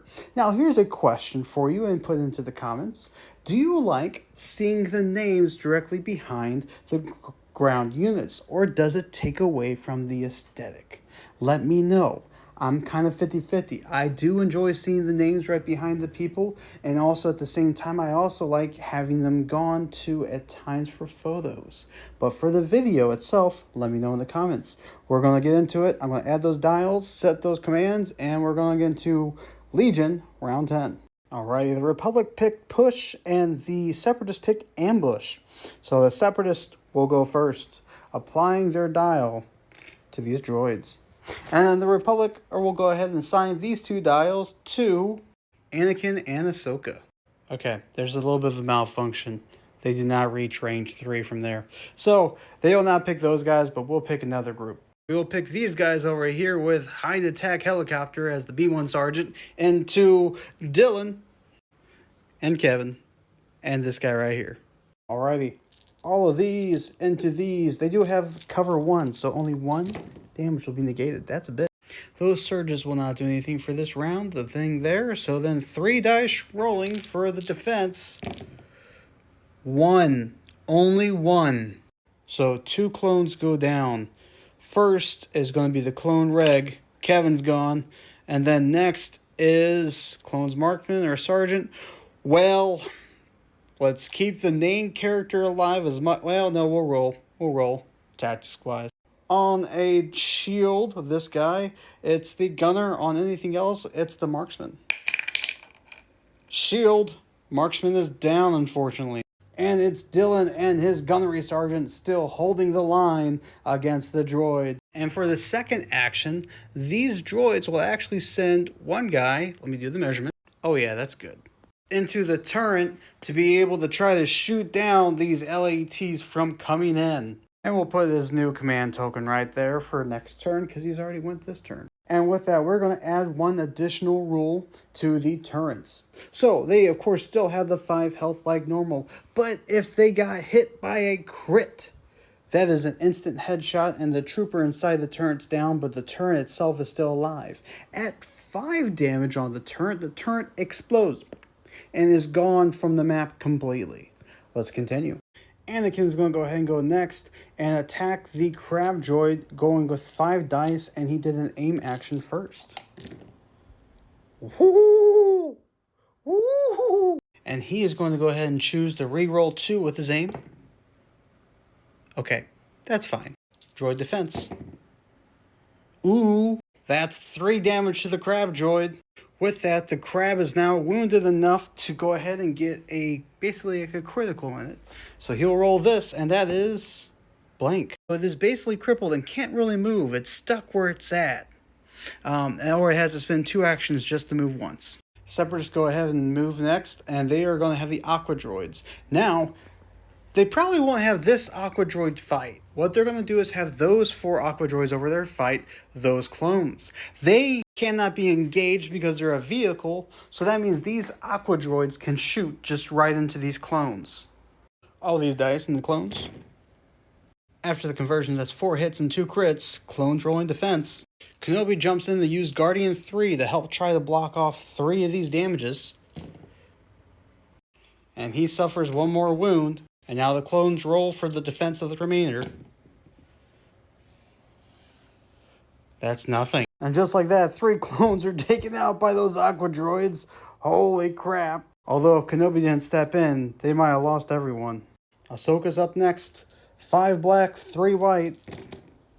All that. One moment. As I was doing that, Anakin has Pierce 3 and Impact 3. That's an additional 2 damage Anakin could have done. And we'll roll for it. So he's only at 1 health. And after all Ahsoka's special things, that's all the damage coming through here.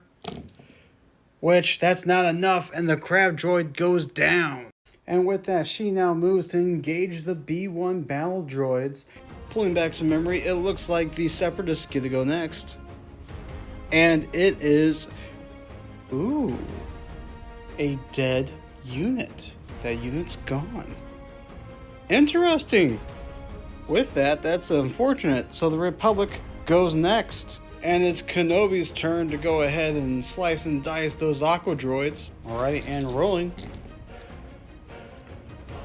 So he has Impact 2, changing 2 hits to crits. And the rest of the stuff really doesn't shake out too much. These 2 will be eaten up by the armor, so that's 2 crits coming towards the battle droids. Well, the Aqua Droids. Oh my gosh, I'm mental.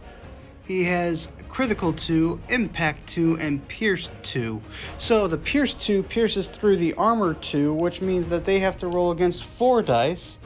Gosh, these cards are so much better after you read all the abilities. So, all of these into Aquas. All of these into Aquas. That is 1 blocked by converting the Surge, so 3 damage. 3 damage into these guys means 1 dead Aqua Droid and 2 left remaining. Again, I'm mental. These guys have 3 health. They already have 1 damage. So all that happens is 1 Aqua Droid goes away. Congratulations. Math. Although as a side note, now we can get another squid to have another Aqua Droid unit, because now we got a whole army here for Aqua Droids, leaving us to technically have 3 Aqua Droid teams on the battlefield at one time. Now back to Separatists. Quick mental note, Kenobi had 2 actions. He only did 1 action, so he's going to use the second action as an aim. He's going to roll those, and those are 2, but he has Pierce 2, so nothing goes on. Moving on. That was a reroll with the aim token, by the way, but that all negates. So, all good. And the Separatists will do a troop movement next, or troop action next, and they only have 1 troop group here, so it's these guys. And it looks like they are engaged with Ahsoka, so they cannot shoot. So those 3 droids will perform an attack action against Ahsoka. Rolling 3. 2 hit. Rolling defense. A block and surge. Alrighty, and that's 1 damage to Ahsoka to my understanding. Now Republic's turn. Troop group, which we're going to have these guys right here go. Alright, Dylan. It's your guys' job to go ahead and kill those droids. Can you do it, Dylan? The droids do have cover 1. Wow. Alright, looks like 3 hits coming in. 3 dice rolling for defense. That is 3 dead battle droids. So it's down to just the commander left. Which, Hind Attack Helicopter is the last to be alive in this group. Oh, dang it. They had 2 actions. Aim, reroll 2 dice. Oh, blanks. Never mind. Those always work out naturally to be like it was supposed to be. Anyway, moving on. Now droid's turn. Oh, looks like Aqua Droids gets to go. And the Aqua Droid will go ahead and attack Anakin with 1. That's a hit. Anakin rolls for defense. That's a surge. That is 1 damage to Anakin. Now it's Republic's turn. Ooh, a turn. Turn deciding to help out Obi-Wan and them over there. Rolling 3 against Aqua Droids. 2 hits. armor though, so no damage done. We'll say he aims first. He can roll 2. Rolling 2. 2 hits, 1 damage potential. Potential rolling for defense. Nothing. That is 1 damage done to an Aqua Droid because he aimed, then shot. I'm starting to remember that. It's a little bit fun trying to remember 3 games of how to play them each and versing yourself side by side. Now it's the Separatist turn, and of course the last group of B1s over here. Flipping that this way, and they will move first because they're out of range of everything, and they can't see this guy. And they are out of range, of course, so this guy is moving into the turn, gaining a new dial for the Separatists to have 2 turns going into next turn. Then the rest of the group is moving this way, and they move again, trying to get to this command post. And honestly, though, the droids are close to that command post, this command post, and this command post. They just have to get through the 2 Jedi there. But let's be honest, those 2 Jedi are probably going to eat through those. So we're going to be basically cleaning up the Separatists till more squids come in. And then the chaos is going to be a brewing from every direction. Next up is Republic. Troopers. Oh yeah, they exist. All of these into Aquas. They will also do an aim action so they can reroll 2 dice. They will reroll these 2 dice. Nothing still. Alrighty, 2 taken off from the armor. Rolling 5. Rolling 5. Ooh. Convert the 1 surge over, so that's 4 damage. That means that's 2 Aqua Droids dead. Alright, last movement. Looks like clones. These guys right here. Let's see if he has range 4. And he doesn't have the range, so we'll keep this guy up for any additional fighters coming in otherwise. But for that is the end of Legion, round 10. Moving to Armada, round 11. And I did not have another printed one at the time being, so that's what we're going to do for right now. Let's go ahead and set dials and all shiny things in 3, 2, 1. Alrighty, dials are all set for Armada, and the Separatists will go first. And with that, evens, the Dreadnought. Odds, the capital ship. Rolling. Dreadnought goes first. 2 dice into arcs. 1 hit. 2 dice into bombers. 2 hits. Cannot fire at anything else, so we will go ahead and move that guy forward. Oh, he has additional firepower, by the way. So, nope. 1. And the Dreadnought pushes up 2. Now it's the Republic's turn. And Specialist Johnson is showing the Y-Wing bombers to go ahead and be able to be activated via squadrons. First Y-Wing bomber group, that is 1 hit. Second Y-Wing bomber group, that is 2 hits to the shields. And now sorry about that. Now a full volley into the front here. We need a whole lot of money. That's some good stuff. 1 negate, so let's negate something. Negate the hull redirect. Oh, Dreadnought had a reroll option, so you reroll real quick. Okay, nothing. Again, those never really happen. Basically, this guy had a token, reroll against the Y-Wing bombers. Nothing happened, but he spent this token over here. Anywho, back to normal. And that is 4 damage and 2 crits coming at 1 shield. He's at 1 life. He can turn those crits to hits, but dear God, that's enough damage still to destroy Morty. And Morty goes away. And another squid joins the game. That's now 1, 2, 3, 4, 5 more squids still coming in. So those 2 plus another 3 still joining Xwing. It's going to be insane. And now there's no one left for him to shoot, so now he will move. And now we'll take the turn for the Separatists. And he activates a squadron dial. These guys bumping right over to Xwing, just moving that road right over. And then now these guys will attack, those guys will attack, and all that good stuff. First off, Tri-Droids into V-19s. That is 1 hit. Vultures into V-19s. 2 hits. That's a dead group of V-19s. Sorry, I need to move these guys up because, well, they got activated so they can move and shoot. But these guys were just fine. Now, Bubbalas into V-19s. Rolling dice. That's a lot. That's another dead group of V-19s. Vultures into Y-Wings. That's another dead group of fighters. There goes the homeless guys. Now it's the Lurker Hulk's turn to shoot. 2 blues side into arcs. 1 hit. And looking at it all, that's 3 red into Venator. 1 hit, potentially. Venator will redirect and salvo. Never mind all the salvo. He doesn't have the dice range to do that. And so he got a critical damage because of running into the asteroid. Honestly, he's just going to be plowing into Mini. He probably needs to start veering this way. With that, it was a change top dial and or adjust for other things. They changed the top dial. And that will be the end of this round 11 of Armada. Hulk has moved and he piloted all his different squadrons, and the Republic has lost many squadrons last round.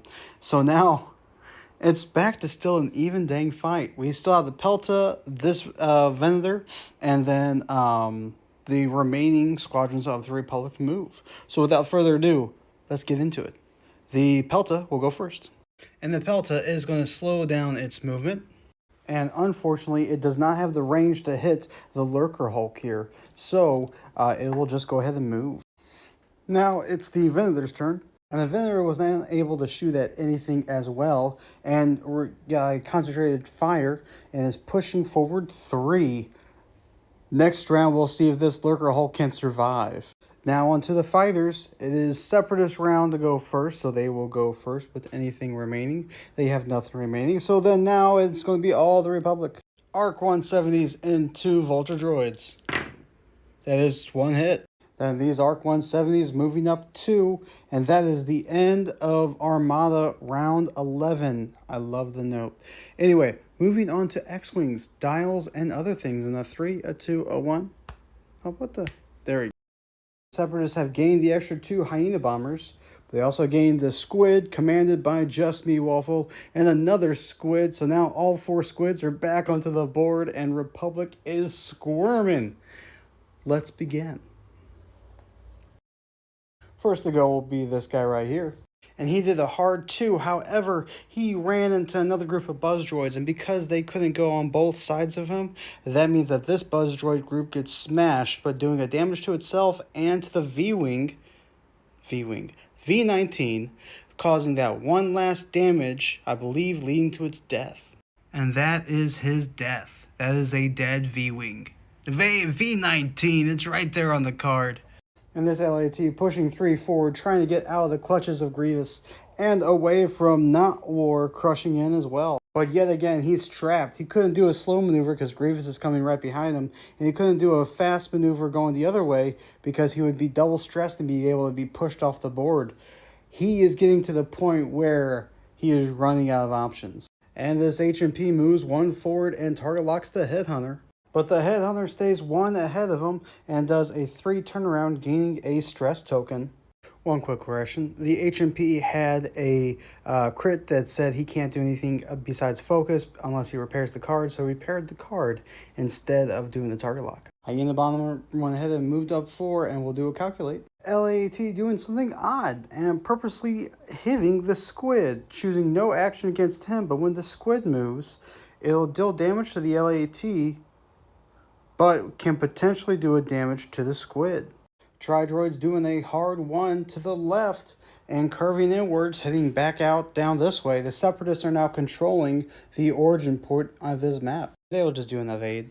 V-Wing flying right in and doing a 3 slight, and he will focus.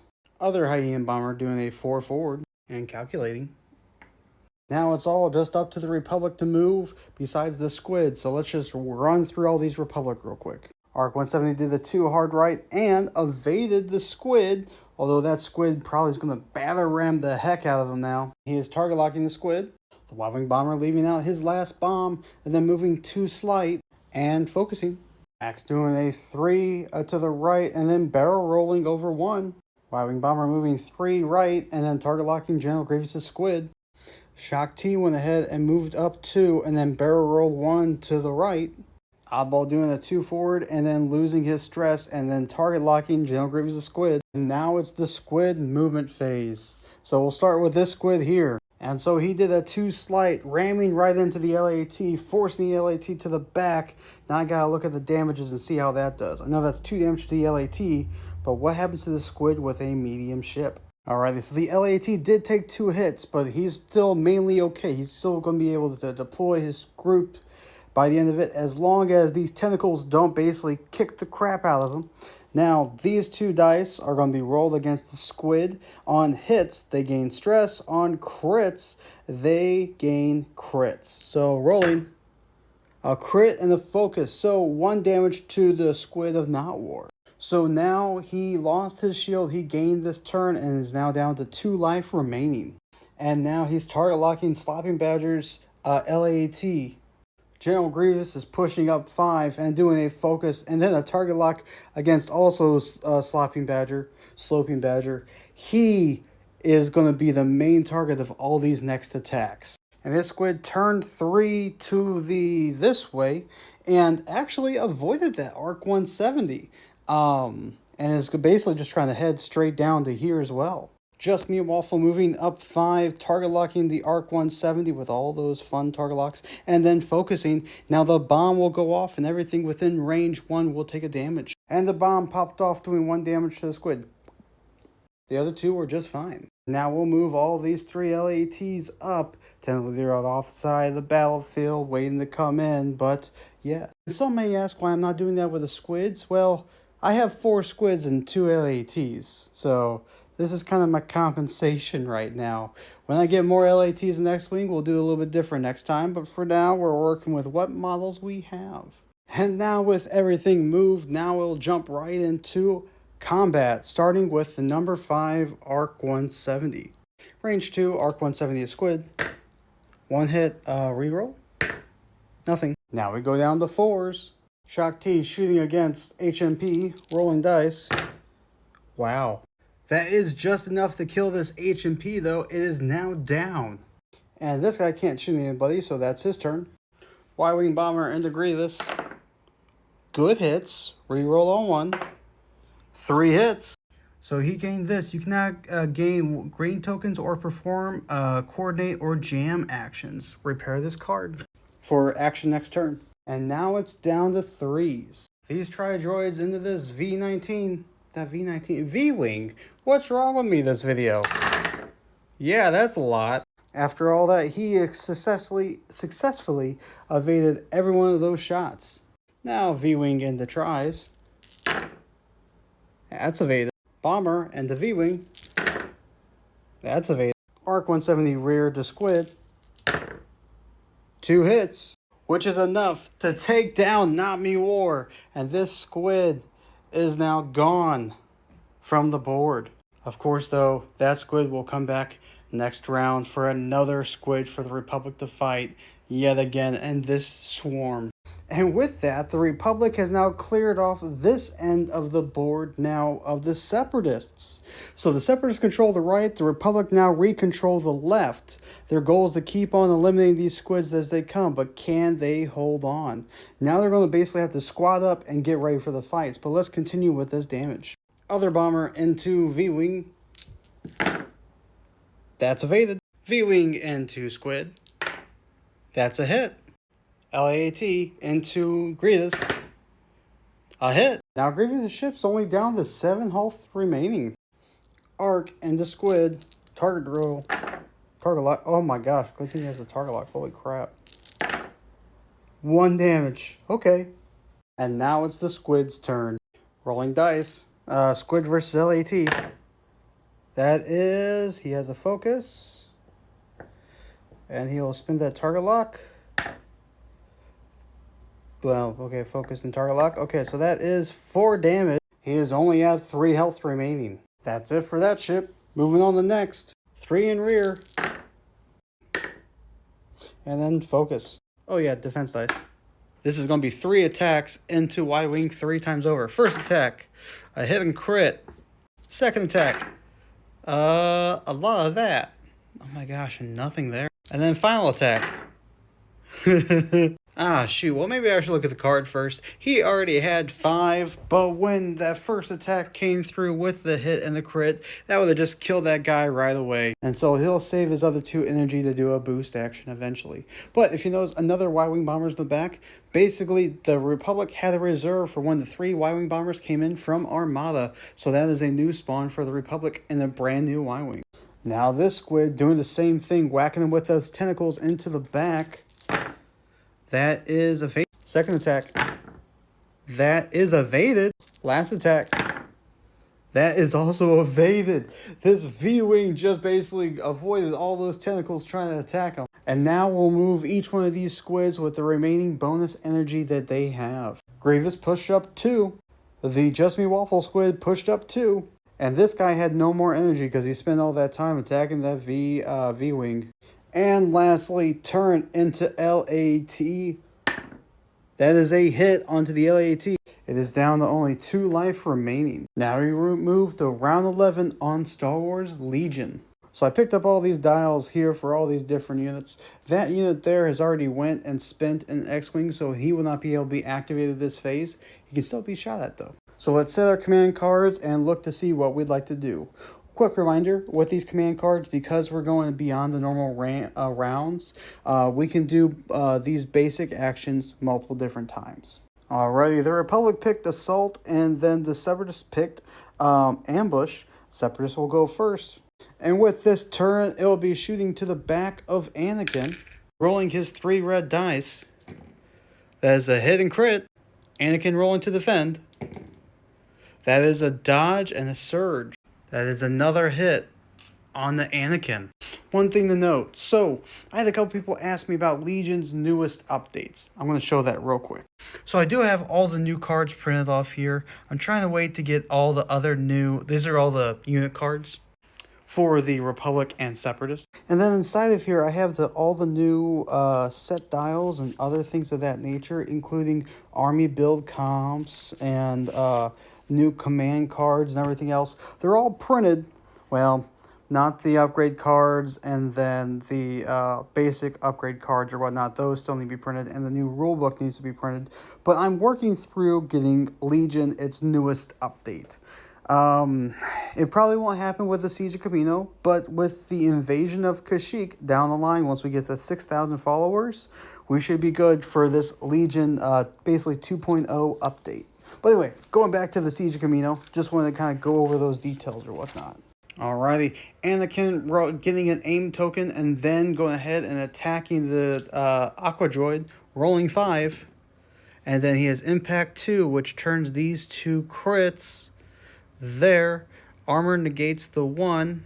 And thanks to the shout out, I realized I was doing Pierce differently. Pierce goes through the defense dice. It does not go through any others. So this guy turns into this using the Surge, but he has Pierce 2 going with that. And then these 4 dice all hit into that Aqua Squid, killing that Aqua Squid. Honestly, the clones are really licking their wounds at this moment. The question really is not, can they defeat what's on the board? I believe they can do it easily. But the question is, when those come in and those reinforcements come in, what will shake out when all of the new troops arrive onto the tabletop? In the Siege of Kamino, in the invasion of Kashyyyk, I'm going to do something a little bit different with all these dials, tokens, and everything else to the side. Alright, the Separatists reveal a Trooper token, which they will use to have those B1s attack Ahsoka. They're going to use the 3 white dice. That is 1 hit. Ahsoka rolling for defense. That is defended. She is fine. Now Kenobi is up fighting that Aqua Droid. Rolling. That's a bit. So because of Impact 2, these hits turn to the crits. Everything else goes away. Rolling the 2 dice here, which is here, but he has a Pierce which goes through it, leaving those 2 damage to that Aqua Droid. Leaving that Aqua Droid at 1 health remaining, but still alive. Oh! He has an aim first. Shoot. He will go ahead and aim, re-rolling 2 dice. There we go. Other defense dice roll. What is that? That doesn't matter because he has Pierce. Yep, because he has the Pierce 2. So that's 2 Pierce gone through. That is still a dead Aqua Droid. Thanks to the aim token he was able to apply. Dear gosh. We'll eventually get Legion down pat. And now the Separatist turn. Oh, that's awkward. Now it's Republic's turn. And troopers. Dylan is ready to just gun down. It looks like attack helicopter over here. And rolling. Remove one for cover. And now 2 dice rolling at it. Nothing, as a dead group of B1s. High attack helicopter is down by Dylan. And they're going to spend their remaining action moving up to going up the ramp towards these B1s over here. And did I say B1s? Oh, no, that's awkward. Alright, Republic is next. A turret. Interesting. So this clone turret will fire into this droid turret here. Remember, 1 crit is enough to get it killed. Rolling. No crits. 2 damage. Rolling dice for blocks. 1 block, so that droid takes 1 damage to his turn. Oh dang, aim. Rolling for aim. Alright, rolling for block. Alright, still the same. Now Separatist again. Troopers. There we go. Based on their AI doctrine, they have to shoot first if possible. And these B1s are completely in range of Anakin. All of these into Anakin. Which doesn't amount to much. Rolling 3. 1 damage. Anakin is now down to 2 health remaining.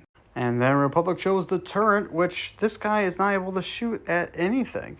So he just goes over here.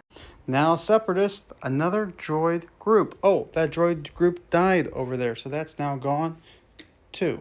And lastly, the Republic's second group of clones. These guys are right over here. And they went ahead and did a double move. Speaking of which, these guys need to move now too. And lastly, Ahsoka against these B1s over here in melee. Rolling against B1s. That's a lot. Rolling dice. Wow. 3's gone. And that's Farquaad and Logan gone. Ahsoka then's moving up to engage the B1s with her secondary action being the movement action. And that is Legion for round 11. The final pieces, the people are kind of fading out and the reinforcements are kind of in the final fighting stages. But Grievous is about to land. These 2 squids are about to land. And these 2 LATs are about to land if that LAT makes it in time. And now we push over to Armada, round 12. Goodbye, piece of paper. Hello, number 2. Now let's begin. Flipping over dials and all other things. Spoilers. Alrighty, and the first group to go is going to be the Republic, leading with this ship here. Johnson starting leading out the group of squadrons. So 5 squadrons all around them at range 2. Unfortunate. Oh, turn. Yep, that's right. This guy, and not that guy. So just these 2 guys can move and attack. And the bombers close into the Lurker Hulk. They are going to concentrate fire right onto here. First bomber group into there. As a hit and a crit, but because it's a bomber, that's 2 damage. Next one. That's a hit. That's 3 damage down. That's awesome. Rolling 2 blue and 2 red against that same hull zone. He does have a reroll. He will reroll 4 damage. And he will half that damage and hold to wreck 1. And in a secondary attack from that side arc to there, rolling 4 again. That is good. It'll half the damage again and it'll cancel out the crits to just hits. It is now down to 12 life remaining. And he goes ahead and turns inward. Now it's the Lurker Hulk's turn. And it's a movement dial. And the Lurker Hulk's firing from side to front, rolling dice. That's a lot. He has a reroll. He negated the half damage, but he'll spend this to deplete it so that he only has to take half of this. Out of all that, that's still 4 damage. All shields are gone, and he takes a damage card. Rear silo. Ooh. And he takes the 2 hits, going down to no shields on the side. The Lurker Hulk is in mid-attack. He's already bombarded into Johnson. Now he is bombarding into this Venator over here. And he is rolling 3 red and 2 blue. That is that. We'll easily half that and do a shield redirect. Now he is going to... Okay, perfect. That was his reroll using this right here. So now the remaining 3 damage will be going into the front. One thing that I'll love to see is the Lurker Hulk when it gets an updated card in the Armada community. I would love to see it have some speed. I understand it's massive. But right now on the two different cards I have, this one doesn't have any speed. It's just basically going forward, right? That's okay. I know it's for a very specific scenario for the Battle of Naboo, and that's completely okay. And then there's the Gen 1 version that has this kind of slide here. That's fine, but I kind of think it needs to be one slide here, one slide here. Just even if it gets a one slide here, just that little bit of maneuverability would make this card so much better in my opinion. Maybe the caveat is it only has a speed 1, but gosh, that's super slow. Anywho, moving speed 1, this guy is. And he goes over that asteroid yet again. Oh, this Lurker Hulk's not really... The asteroids are not great with him, but we'll deal with it anyway. That's another damage to the Lurker Hulk. And that's coolant damage. It may only fire one attack to one ship per round. That's a heavy hit. So another thing I'm also curious about with this Lurker Hulk fan-made model is I wonder if we should make it to where he shoots 3 times. Now, some people might say, 3 times? That's insane! But this ship is insane, and it deserves to have the full insanity with it. So what's your thoughts? Should the Lurker Hulk be able to shoot from 3 different routes of fire instead of the traditional 2 that a large ship may do? Let me know in the comments. Alrighty, now with that, we are going to Republic and they will activate one of their ships. But I sent a message off to the Discord though. I feel like this guy needs to shoot from 3 firing arcs rather than 2. Might be a little bit overpowered, but I feel it's needed. I feel it just needs a little bit more oomph. But we'll get there. Anyway, next up, this Venator. This Venator is ready to fight. Front arc to front arc, rolling. That's not a lot. He does have concentrated fire though, so he'll re-roll again. Wow! Alright, that's 4 hits in the crit. He could just take it and be okay, but let's see what he might want to do. So let's be honest, he would not use that on the crit. The whole redirects don't apply. So the question is, would he use a half damage to take half of that damage and coming? 4 hits in the crit, that would take off 2 damage. That's 5 damage right there. He'd be at 6 health left remaining after this. If he doesn't, I feel like he has to spin this. With spinning that, 2 of the damage goes away, but still 2 damage hits and a crit hits. You cannot attack at long range. Oh, dear God. Also, I'm about to shuffle these again. And then I press the little button. Oh, that's so glorious. Yes. I'm pretty sure... Oh, okay, that sounds better. Honestly, love this thing. This is the only thing I actually used from the TikTok shop that I bought. Besides my printer, of course. That I bought that way before TikTok. But that dang thing, it just shuffles those decks so easily. Anywho, back to that. And he does have a side firing arc onto those 2. And both are in range. So 2 blue into there. 2 hits. That goes down to 1 health. And to the Tri-Droids. 1 hit. That's down to 1 health. I'll tell you what, this guy, he's a heavy hitter this town.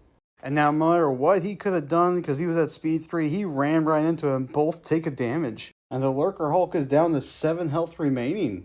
And the Pelta doing an attack to the Lurker Hulk on the side, losing a dice due to the critical that he has. A negate and a crit. They can't do anything on either of those, and they'll just take the crit. And it's still 1 face down damage, and then flip this card face down. So that's a double damage. He is down to only 4 life remaining. 5 life remaining.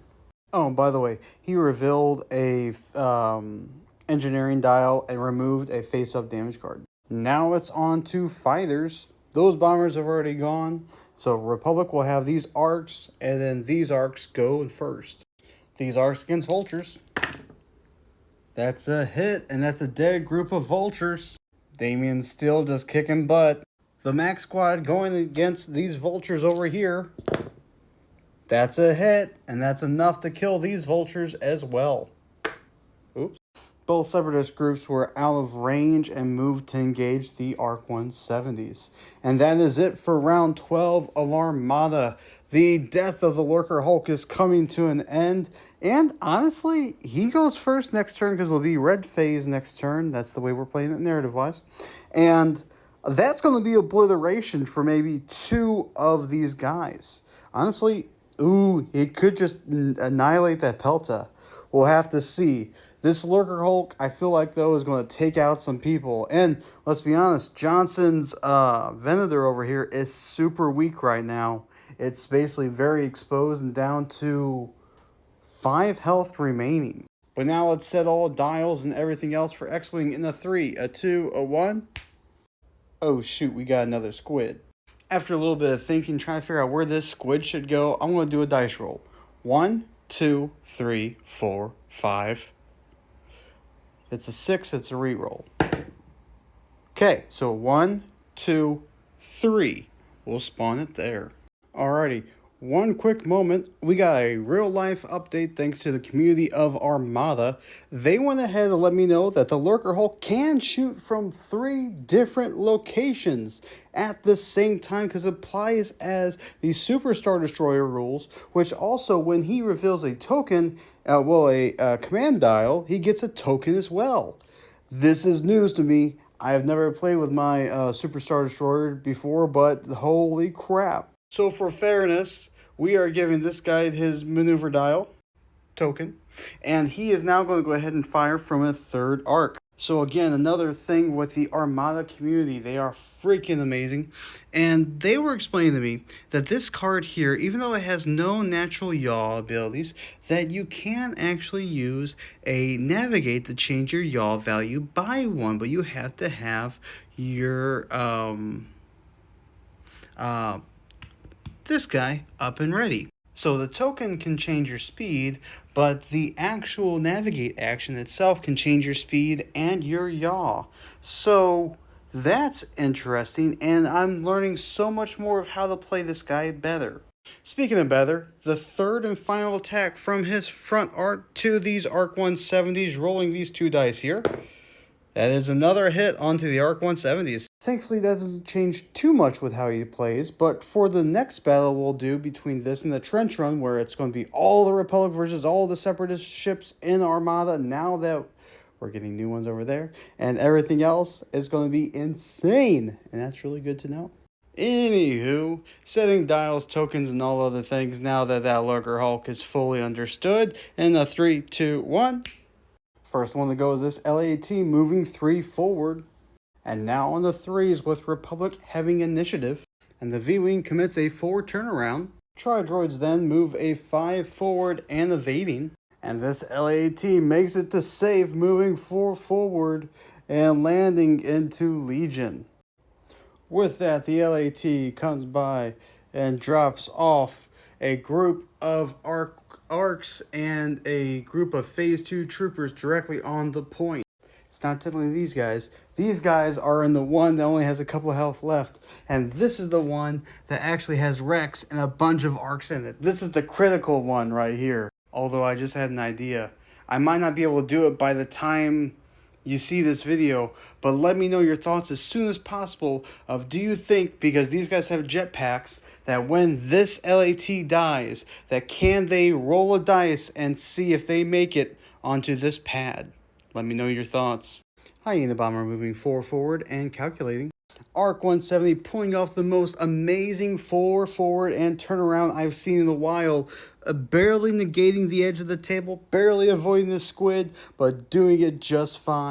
The other Hyena Bomber moving up 4 forward and calculating. V19 target locking squid. Headhunter doing a 1 forward. And then target locking the squid. And this Y-Wing Bomber going up 3. And he's going to target lock this squid as well. Now it's down to 4s with this Y-Wing Bomber doing a hard 2 to the left. And he will focus. Shock T doing a hard 1 to the right and focusing. V19 doing a hard 2 and turning around with a stress token. And then lastly, the Arc 170 doing a 4 turnaround and then getting its stress forward. And now we go into the shooting phase. Oh, squids. All squids. Squid number 1, General Grievous, goes 5 forward and slams into Shock T. That is 5 damage to Shock T, killing her. And now Grievous must roll a dice. On a hit, they gain the stress token. Just Me Waffle doing a 3 slight. And he will go ahead and target lock the Y-Wing bomber and focus. And this squid moved up 5, target locked the Arc 170 and focused. And that squid pushed up 5, pushing those buzz droids to the back of them. And now we move to the shooting phase, with this Arc 170 going first. By the way, this is not a sponsored thing, but these Army Painter lights are amazing. These little lasers right here. Boom. Barely misses right there. Barely misses. So he cannot shoot at that squid. Next up is all 4s. That's not a 4. Shock T was a 4, but she's dead now. She doesn't count. And then now this V19 into the squid. Rolling 3. That is nothing because he has a stress. And then checking bomber for range. Range is good. Rolling for 3. Wow. All right. Does he have a target lock? He does have a target lock. He will use that to re-roll. Good hits. And he'll use the focus to go ahead and change that to 3 hits into the back. And General Grievous' squid is only down to 5 life remaining. And the rest are 3s. And good guys have initiative, so they will go first. And the V19 is actually going to target lock this squid. Never mind, not target lock, attack. But this guy has an attack on this squid. Makes more sense for him to attack here. So attacking here. Alrighty, range 1. That is that. Reroll 2. That is that, which is 2 hits to the Just Me Waffle Squid, leaving that guy down to only 11 health remaining. And these group of Tri-Droids are just out for violence. Yeah. And that's 2 crits and 2 hits onto this Arc 170. One of the cards was gain 2 stress, and the other one is before you engage, roll a damage dice, and on a hit result, take another hit. He's down to 3 life at least for right now. With that, the Separatist will be able to control his action next turn. 3 dice in 2 tries. That's a bit. And they will use one of their natural evades, going down to only 2 evades there, and they're just fine. V-Wing into squid. Wow, nothing. Republic is not winning much right now. Hyena Bomber into V19. The range 2, so it's an even fight. Nothing. They're just saying hi. Y-Wing into squid. That's reroll. There's not anything that needs to go on. They will use a focus, and it'll be basically just another blank. The other hyena into V19. That is evaded. Headhunter into Grievous' ship. That is a hit and crit. Reroll. Nothing there. And that critical hit stops General Grievous gaining 2 ion tokens. Honestly, with that, I mean, he's going to be able to still do the 2 energy to go there. But then afterwards, he's going to be stuck there. He's going to now take another turn before he can land onto this battlefield. That's not great for the Separatists, even though they're getting this huge wave here. Grievous might not make it to the ground. In fact, his Magna Guards and B2s might not make it at all, and he may not even hit the ground battle now. That could be a big win for the Republic to try to hold things. Rear 2 into General Grievous. That's a hit and a crit. And he got lucky. He gets another 2 ionized tokens. So he now has 4 ionized tokens. Basically, he's depleting all of his energy by the end of this turn. And that's the last attack that he can be hit from. Grievous might not be around for the next round. So those are those 2 right there. And that's it. That's 4 ionized tokens on Grievous. Ooh. Oh, that's successful. And with that, now it's time for the squids to shoot. Turret is going to shoot into this guy, actually. On a hit and crit, this V19 dies. He does not die, but his action is now used up in Legion. General Grievous not playing around. He will be the first one to fight here. All these into the V19. That's a bit. That's evaded. Grievous will use one of his extra bonuses to hit the Y-Wing from the rear. That is 2 hits. Oh, Y-Wing gets to roll a defense dice. That is 2 hits to this Y-Wing. After looking it all over, basically these ships are going to have to go out this way. They won't really be able to turn around easily. But it's going to rely on 2 people to make this win, in a sense, potentially for Grievous's part. Well, maybe 3. This Headhunter, that guy there, and this Y-Wing bomber. So what the Separatists can control is these 2 squids are nailing this Y-Wing bomber as much as possible. First attack, squid into Y-Wing. That is 2 hits, target roll, or target lock. 3 hits versus 1 evade, and he is at only 4 health remaining. And just by the closest range, this squid into Y-Wing bomber rolling. That is not great. He doesn't target lock onto the rear, so that's nothing for him. That's not great. And he has only 2 energy left, so he will not do anything to attack anywhere else because he's going to use that extra speed to get up here into the fight in Legion. Now it's on to the final squid's attack, and by the closest it can get rolling, that's not great at all. That's evaded. Now he can do 1 attack from the rear because he has 3 energy. We want to save the other 2 energy so we can do this at the start of the end phase. And we'll check rear arc. Oh, nope, that's nowhere in range. So he'll save that energy, and all of these 4 will boost up too. And his ion tokens go away because that was technically a maneuver. And it's so dang close. He's coming in with 1 health remaining. He's coming in with 2 health remaining. He barely had any health left. The Republic is about to be in a rude awakening against the wave of Separatists about to unfold onto them. And Legion is looking healthy for right now, but they will not look healthy much longer. And the number 11 squid boosted up 2. Number 10, Just Me Waffle, boosted up 2. And then the number 15 squid just boosted up 2 as well. And last on the X-Wing part is these 3 LATs that need to move up 3. And they are now halfway through the table. It looks like, in a sense, the 3 LATs are now on pace with the 3 squids for the landing.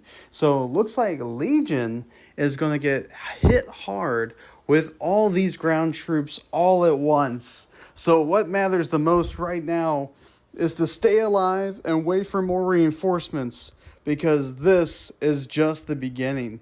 And with that, I'll see you guys next time in Legion, round 12 of the Siege of Kamino, and we're going to get all this underway. There will be no new Phase 1 clones joining in because there's that still group there, and this group right here. Almost forgot about Dylan. And no other landing craft has landed this phase. Next phase, though, Grievous is landing, and an LAT's landing. So they'll get more reinforcements next phase. And then the phases that come, that is when the chaos will unfold. And we are entering our end era of Armada, X-Wing, and Legion, all at the same time. Now, there's one thing. There's no new clones that's going to hit the battlefield because we do not have any Phase 1 clones available. But the Separatists are getting a special unit, Asajj Ventress. She is now going to join the tabletop, and she already has the clone vial for the sample or whatnot. So all she now has to do is run and escape onto one of the incoming squids next round. So she will start her pursuit and try to make her way through to a place where a squid is going to be. But for right now, she's trying to avoid Anakin, Ahsoka, and even maybe Obi-Wan, depending on how that all works. Now, of course, with her, she gets to pick one of these command cards to be a part of the new command stack for the Separatists. And for this one, she'll choose the Jedi Shall Fall, basically allowing her to hunt down specific Jedi and improve her dice rolls, while gaining also a lot of suppression. Alrighty, the Separatists picked Ambush, while the Republic is picking Push. By the way, quick question for you guys. Those of you that have Star Wars Legion, did you have 5 movement shooting range, or do you only have 4 that it came in the box with? I noticed I think I only have 5. It's a little bit odd, but we're running with it. These guys are definitely within range, so B1s into the Phase 2 troopers. Whole lot of dice into phase 2s. They will have cover 1. All that. Rolling defense. That's some solid defense. They will spend their surge token they have for that. And that is these 2 clones down for the count. And of course, a suppression. It's kind of crazy to me that these clones only have 1 health each. Same for the ARC Troopers. I feel like they should have more than 1 health. Question for you guys. I was looking through these new cards that I have here, just out of curiosity if they ever gain more health. And it looks like they actually lose a little bit of stuff. It looks like they consolidated the phase 1 and phase 2 troopers into just clone trooper infantry. Can you let me know what your thoughts are? Is this true that now it's just 1 card versus then the 2 separate cards for phase 1 clone troopers and phase 2? ARCs still get their own card, of course. And the B1s go ahead and move just into this position and starting to take a little bit of cover. And then they'll go ahead and move up Anakin. He has 1 suppression token at least. So he'll just do the move into the B1s. Basically, he's just fleeing from this turret that is unstoppable at this moment. Now, Separatists draw their dial, and it's Asajj Ventress. So the Separatists went ahead and pulled up Asajj Ventress' token. With that, she is a key part to this game mode. If she gets back onto a squid and makes it out of the game board, the Separatists win. That's it. That's over. They have to basically make sure that Asajj Ventress stays alive and gets onto the game somehow. Now the question is, where can the squids go to? Now the squids are kind of limited. They have to at least hit a platform that is one of these 2. Or I'll say even this platform right here with a squid going from the side, it'll still count as this just because of the reach and everything else. Now, the other squids that can't be boarded back again, those will be on the other sides of the board. Those can be anywhere. But the ones that Asajj Ventress can board has to be either from here, here, or here. With that in mind, the Separatists must make their move. And so they have Asajj Ventress move up 2 into this objective. When this ends, if there's no one near that objective, it'll then turn into a neutral zone, and clones can no longer spawn from there if there's any phase 1 clone troopers available. And now the Republic will go, having these guys go ahead and shoot at this turret. Alrighty, all this into the turret. Alrighty, turret rolls 2. Shoot, forgot about aim again. Okay, rolling for aim. There we go. Rolling against. Okay, didn't matter anyway. It always happens. So out of their best luck, they only did 1 more damage to this 1 turret. That turret's staying alive for right now. And it doesn't get closer than that. Because the turrets are range 4, has barely out of range. So this guy can't shoot at those guys right there. But he can shoot at Dylan. Rolling 3. No cover applying. This might be death to Dylan. Oh, doesn't count over there. That's a surge. That's a, ooh. That, oh, Dylan is not the gunner, but he is the sergeant. Dylan still is, but that guy's gone. And in all honesty, that's kind of the best news for the Separatists. If that 1 clone dies, then there's going to be another group of clones that'll spawn in another area. Ah, shoot, aim. Okay. Well, Dylan, I'm sorry. You are dead, my friend. That Separatist was a dang good sniper. Holy crap. Alrighty, and the clones rolled a troop action, so they'll have these troops right here. Shouldn't these be a battle droid? Alrighty, clones into B1s rolling. They will have cover 1. Rolling 3 defense. And then 2 will go ahead and be gone. Separatists now having the trooper action. Rolling some white dice against Ahsoka. Nothing. Oh, well, technically they can aim first. Oh, 2 hits. Look at that. Rolling defense. Okay, and she is just fine. Now it's Republic's turn. Looks like this is going to be some ARC troopers. Looks like Otis Lucas and, who is that, Herms. The first ARC troopers on the battlefield will go ahead and shoot at either Asajj or the turret. Otis Lucas can shoot at the turret, but both can shoot at Asajj. Let's roll a dice and see. On evens is Asajj. On odds it's the turret. It's Asajj. Alrighty, rolling. That's pretty good. And they will use an aim token to gain Pierce 1. Alrighty, she's rolling 3. That is, Pierce 1 takes away that, so that's 2 hits to Asajj. That's a crack shot from It's Lucas over there. Oh my gosh. She is down to only 5 life remaining. Oh, sorry, 3 life remaining.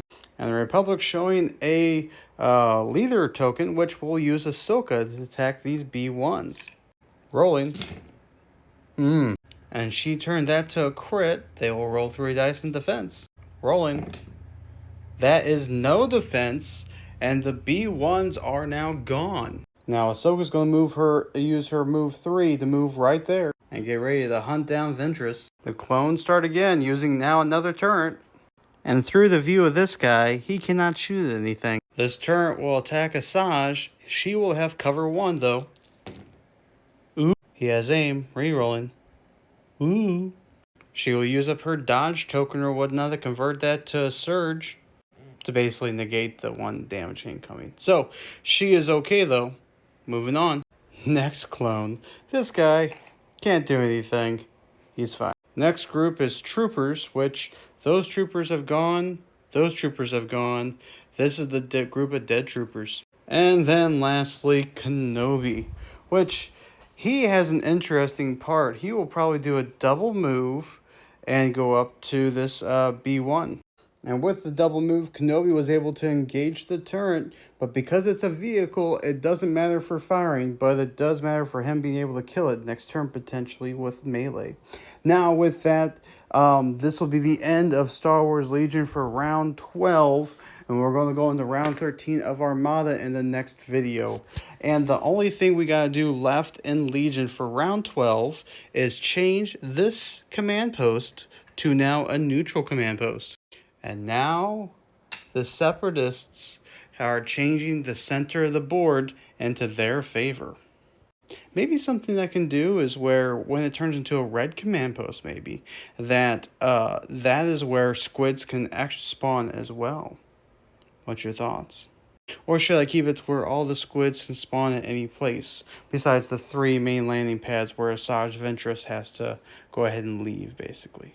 Round 13, and we are in Armada, and let's just say it's getting so dang close that now this part is becoming production for the ships that I'm working on and or new other things I'm working on. But let's get to it. Shiny things and all other parts. 3, 2, 1. Alrighty, with this one, the Lurker Hulk will be going first. It reveals a squadron action, so he'll also get a squadron token now. And he's going to use this token to reduce his speed down to 0. Now with that, he can choose to fire from 3 different arcs. He will fire this arc into Johnson, this arc into this Delta, what the heck, Pelta, and his final arc into these Arc 170s. 3 red, 2 blue, and 1 black going into Johnson, removing 1 dice due to the asteroid rolling. That's a bit. And on this one, he will negate the crits for this. He has no shield, so that can't be used. He's going to spin this completely and make these all hits. And with that, that is 5 hits coming into Johnson. That leaves him down to 1 health remaining. He is going to salvo fire back into the Lurker Hulk. Salvo fire. That is a hit and crit. That hull has no shields. And with it having no shields, he doesn't want to half that damage. That's 2 damage. If he takes the 2, he's down to 3 life remaining. He's going to half the damage. He's going to cancel that crit, so it's just only 1 hit. Oh, crap. I just remembered he had this. Only 1 attack you perform each can target a ship. So the rest is all down to just the squadrons. That critical hurts that Lurker Hulk so much. He almost obliterated this Venator without even looking. Then there's that Venator and this guy he could have just obliterated too. But now he's restricted to only firing at the squadrons. So to the Y-Wing bombers rolling 2 hits. And to the Awesome Dice rolling the 2. That is another hit. Awesome Dice still is down to only 1 health remaining. And with that, the Lurker Hulk has fired its silos, but is getting insanely damaged by these remaining Republic ships. Honestly, this Lurker Hulk 2 can do so much more.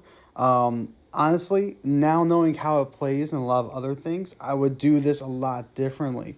But keep in mind, the Separatist wants to die. They want to form more squids. They want to keep pushing that ground assault.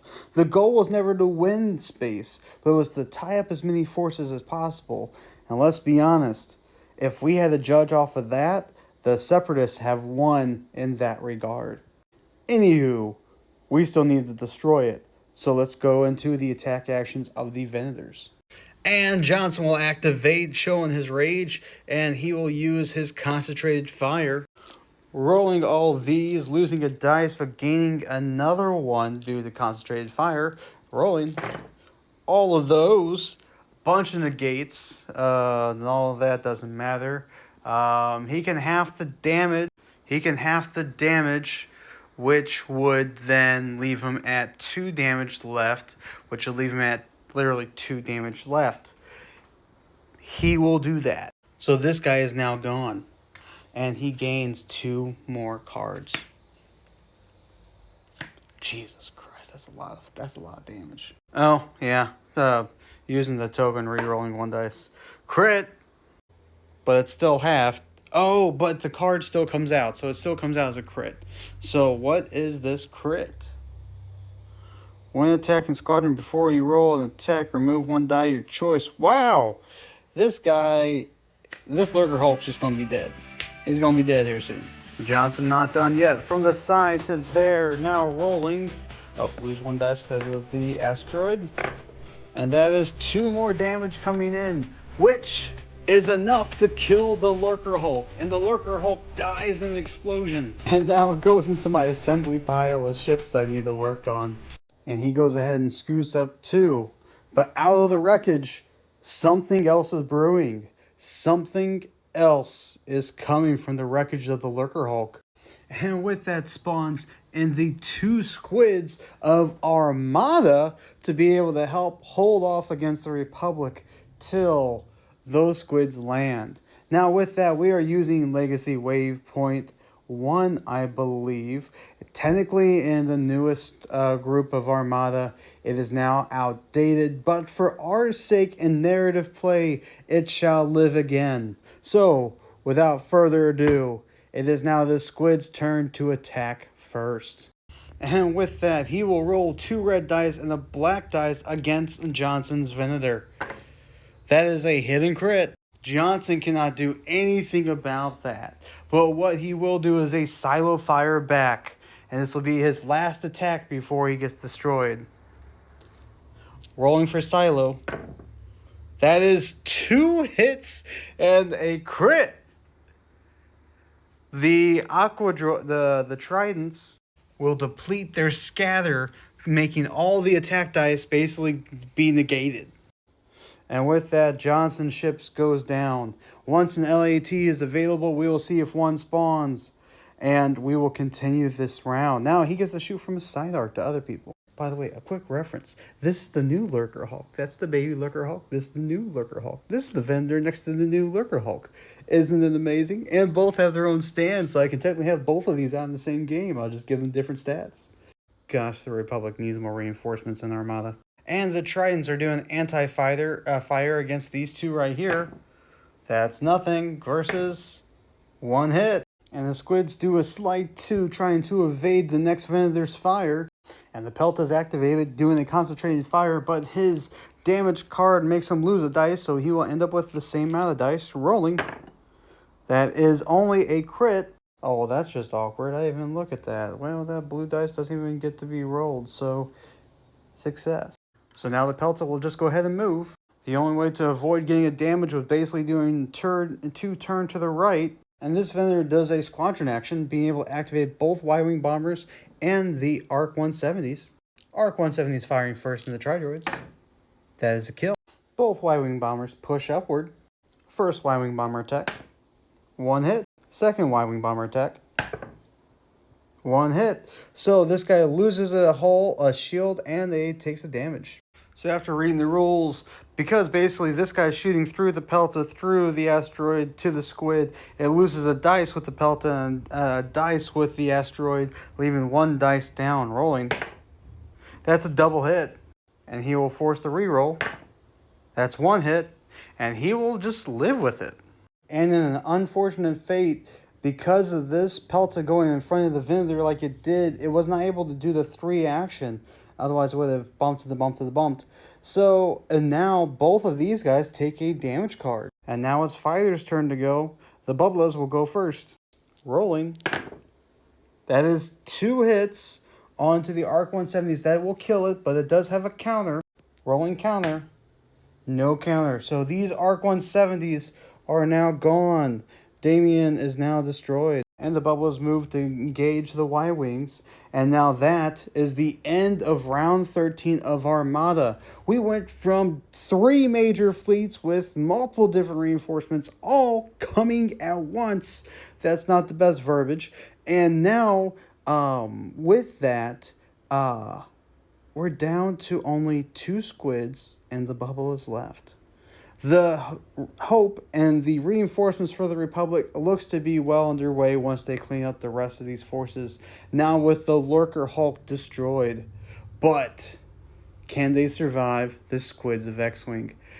And that is the question that I will see you guys in next time. I look forward to seeing you. And if you watched this far, make sure that you're following along so you can see every part of the way. And the next one after this is going to be the trench run. But I can't start prepping for that till we have some of these tables cleared. But we're getting there. Alrighty, now that all the dials are set, the first thing to go is this LAT. That is a number 2, which is going to go forward and land in the Kamino. Thankfully, since movement happens first, he survives this round. And yes, I have not had time to paint this LAT yet, but it will get love eventually. And with that landing, you have 5s and an ARC Trooper, Echo and an ARC Trooper, Rex, and a group of 5 more ARC Troopers. The ARC Troopers now have landed. And with that, Anderson is one of these next to 5s.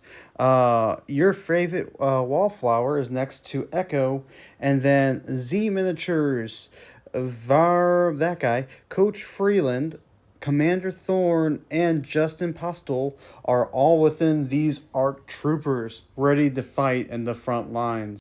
And the Tri-Droids do a 5 turnaround. The main goal for the Separatists back here is to clear out these extra fighters and start clearing them out so that all these new squids can come land while the Republic is still trying to make their way down. The Headhunter moved up 3. They were controlled by the Separatists this turn due to them being overly stressed. The Hyena Bomber moves up 1 and calculates. The V-Wing went ahead and did a slight 2, then a slight 1 using a boost action. This Hyena Bomber doing a 3 forward and calculating. This Headhunter doing a 4 forward and focusing. Y-Wing Bomber doing a 3 slight and target locking the Hyena Bomber. LAT target locking the squid and moving up 2 forward. V-19 doing a slight 1 and target locking the Hyena Bomber. Y-Wing Bomber doing a slight 2 and target locking this squid. Arc 170 doing a slight 2 and then focusing.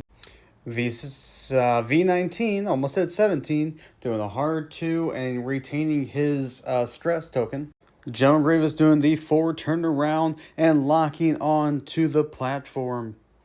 If he survives the shooting phase, out of everyone here and or any turns within range, Grievous will land next turn. Just Me Waffle pushing in hard, target locking the Arc 170 and focusing. This squid doing a slight 2, target locking the Arc 170 and Y-Wing Bomber and focusing. Number 15 moving 5 forward and doing a double focus. The 3 LATs coming in to support are now going to move their 3 movement. And now we're on the shooting phase. The first one to shoot is this Arc 170 that has a number 5 for his skill against the squid. Rolling 3. That is, he does not have a target lock.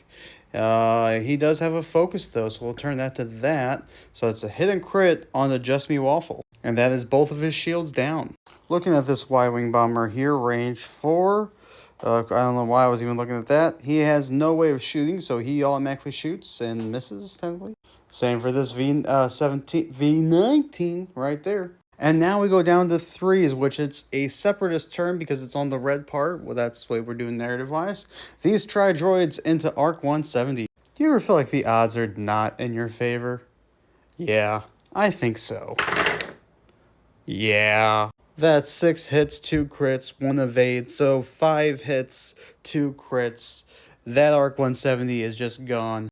Which, now that he's gone, the last remaining Arc 170 from the reserve sheet over there is spawning in. And will be joining us in the next Xwing round. Another note, that is the last Republic reserve ship to enter in. Everything else is Separatists entering in, which is, I think, 1 Hyena Bomber and 2 Squids. Now, the rest, of course, will come from Armada pinning their actions. I don't drink that much. Ignore those. But that's a spoiler for something in the future. V19 into Hyena. 3 solid hits. That honestly could have been better even if he tried. Okay, well, maybe they could have been crits. But still, regardless. Moving on. Retaliatory Hyena Bomber into V19. Ooh. Okay, so he can only use a calculate to turn 1, so that's 2 hits to that V19. And he is now down to only 3 life remaining. Let's see about this LAT. Does he have the angle? He does not. Oh my gosh. He can't shoot Grievous there.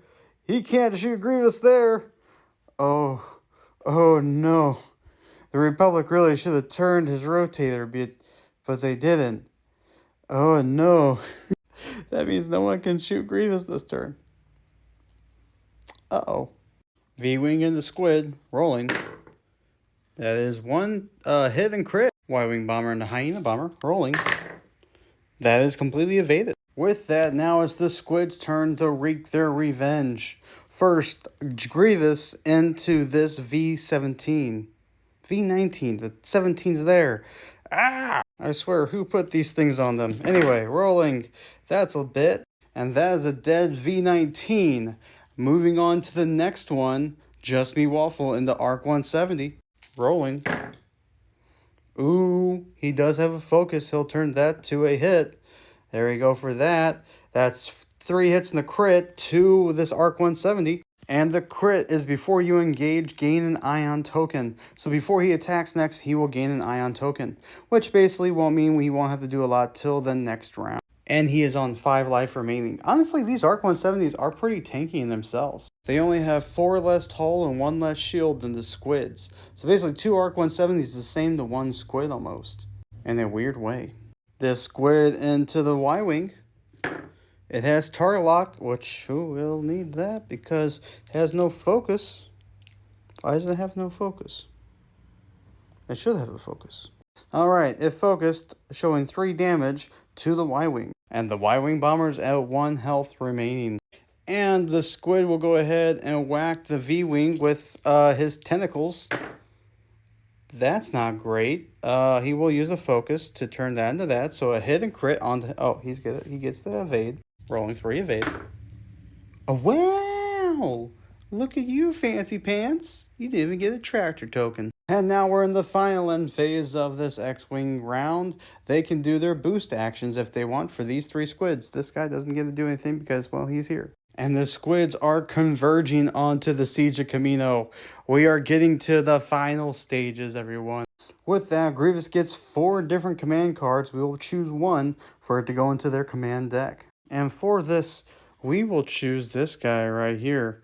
Where General Grievous gains disengage on 1 dodge token. At the end of his activation, he may perform 1 attack against each enemy at range 1 using the following weapon. And with that now on the board, let's gather up the dials and choose the command cards for this round 13 of Star Wars Legion. And if you're wondering why Grievous came out first instead of maybe his B2 and Magna Guards, is because the ship is about to die. It's still only a 1 health. It can potentially die by that turret right there or whatnot. But we will have to see. So, Grievous, saving himself, is getting out of the Squid first. One thing I will say, for the moment, the Republic are holding the lead of the most units on the battle for the Legion side of everything. It doesn't look like it, but, well, it might look like it. But there's so many different small units scattered across here, and it's only going to get more once the squid starts landing. And the faction reveals their dials. Anakin is leading the 501st and activating, not Rex, this group of ARC troopers, Otis, Lucas, and Herms, and one of these groups of ARC troopers at the beginning. And as for the Separatists, they will activate Grievous first on their end.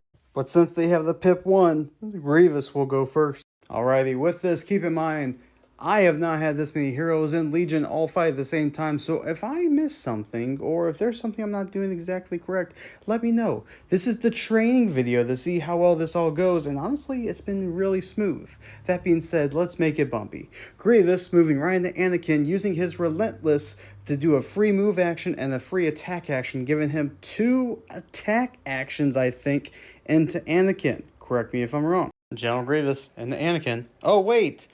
There was an advice. I need to roll it because sometimes they just fall out of my hand. Don't worry, I got you. The Sacred Stormtrooper of rolling. Rolling. Oh, well. Let's try one more time, otherwise we're just going back to normal. Was not made for cube dice. No, going to normal. Alright, busting out the true blue version. Noble Struggle Edition. Anakin rolls for defense. Ooh. Alright, doing quick because it's almost over. Rolling. Ah! Rolling defense. Ah! Anakin's at 1 health remaining. So without further ado, Grievous went ahead and whacked the crap out of Anakin.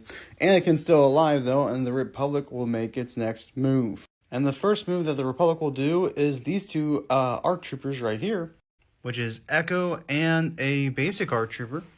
We'll roll the dice and let's see if they hit.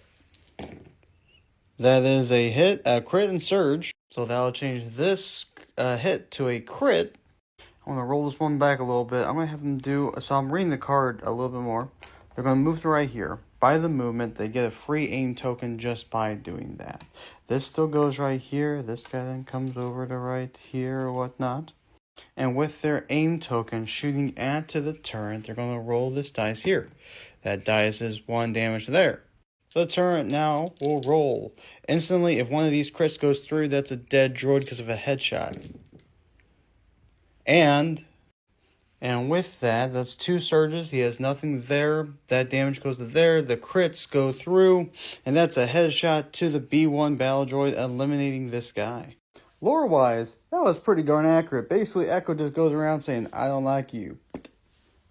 Now it's the Separatist turn. Oh, there's their dials. So many things. Anyway, troopers. They'll use this group right here.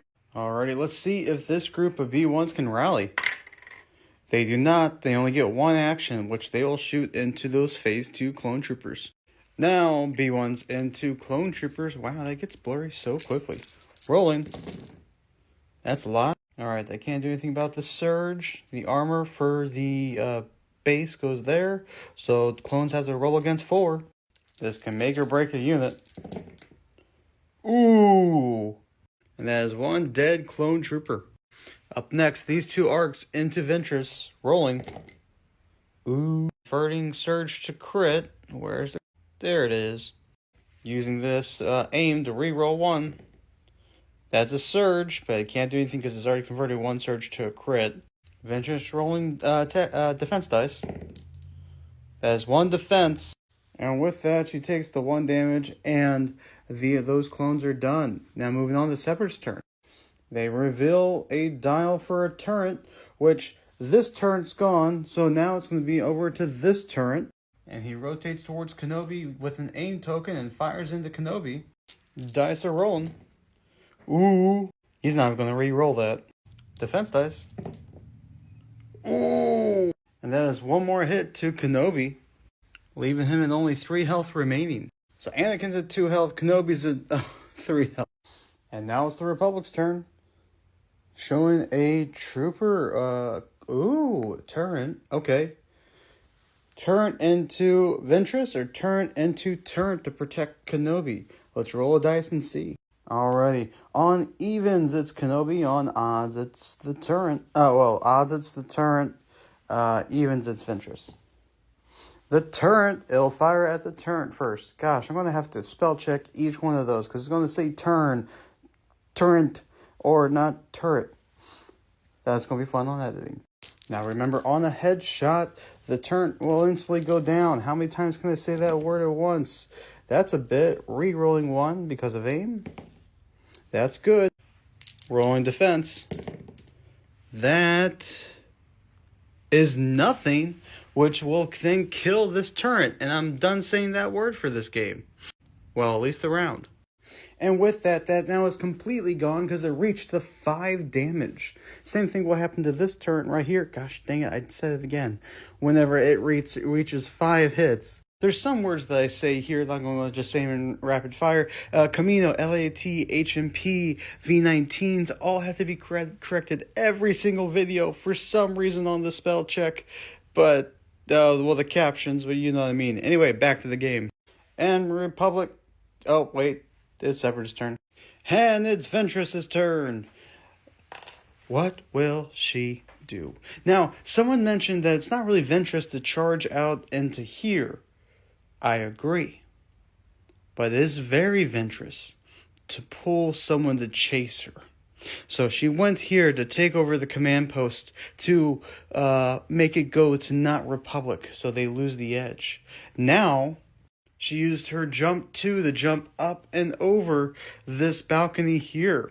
And due to her ability, she gained a dodge and ran 2 over to here, using the turret as cover against anyone else who wants to shoot at her. But now is about to assassinate the clone going next turn. And she just has to reach here when one of these squids reaches here, which this is now a good position to hide at. In fact, actually... some clones might not even be able to see her, so she might be able to even hide out here. But she's now pulled the attention of Ahsoka to try to chase her down.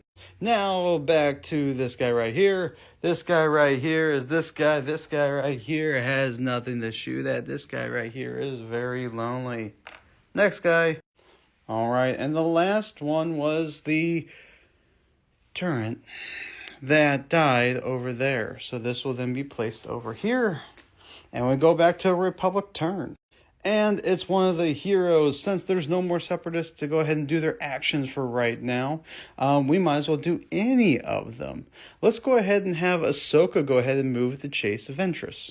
And she chases the 3, and then we'll then chase the 3 again and jump on to here. Now, one thing to keep in mind, both Ventress and Ahsoka have jump 2. For my narration play, I'm going to use the jump 1 as each level. So that would be a jump 1 from this platform to that platform. Jump 2, that would be this to this. Kenobi and Anakin can only do a jump 1. So they only can jump from there to there to there, or such. They cannot make the same jump that Ahsoka and Ventress are doing. Let me know in the comment what you think Ventress would be saying to Ahsoka right now. Oh, looky here.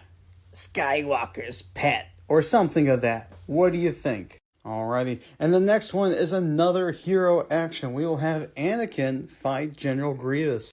Rolling 5. That's a bit. Actually, no, that's 3 surges, of which he can't convert. Oh, shoot, yep, he's got aim. Reroll 2. Okay, now he has 2 damage coming into Grievous. 2 dice rolling. That is both damages hitting Grievous. And next up, oh, is another hero. All right. Well, I guess Kenobi will go next. And he spends the first movement getting to the edge of this platform. And then Kenobi charging right in, giving him a free attack action. Hello there. General Kenobi. Kenobi rolling his dice. Ooh, that really is not a lot. Converting an attack surge to a crit. Grievous rolling 2 in defense. That's 1 other hit to Grievous. And each of these heroes are critically wounded. Well, and a villain. This will be an interesting fight with Anakin, Kenobi, and Grievous all in the mix. And now it's Republic's turn again. Normal troopers into B1s. Clones rolling into B1s. That's a lot. Critical 1 converting to a surge. Then for the crit, that's 4 attack. B1s get a roll 4 defense. I took away 1 for cover. That's 3. That's 4. Oh no. Oh, they did have a suppression token, real quick. I did not give them aim yet, so this will work just fine.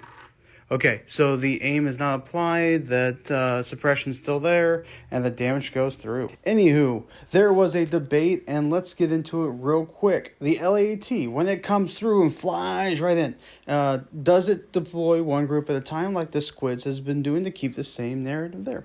Or does when it flies in, does it have both of its hangar doors open and the people that are inside of it fall into it? Well, the answer to everyone's response that I have seen is this. Well, I'll say of course, there's always people on both sides, but the majority of people that are saying what happens is there's a different functionality. And the rule of thumb going forward is that if it's a HMP or LAT, those are drop ships flying inwards and landing and deploying your troops instantly. These squids, they drill, they dive, they go, but they have a narrow opening. I was going to use a bunch of different words that was not going to be right. But they have a narrow opening that only allows them to have one unit at a time. The functionality of the landing craft itself is different.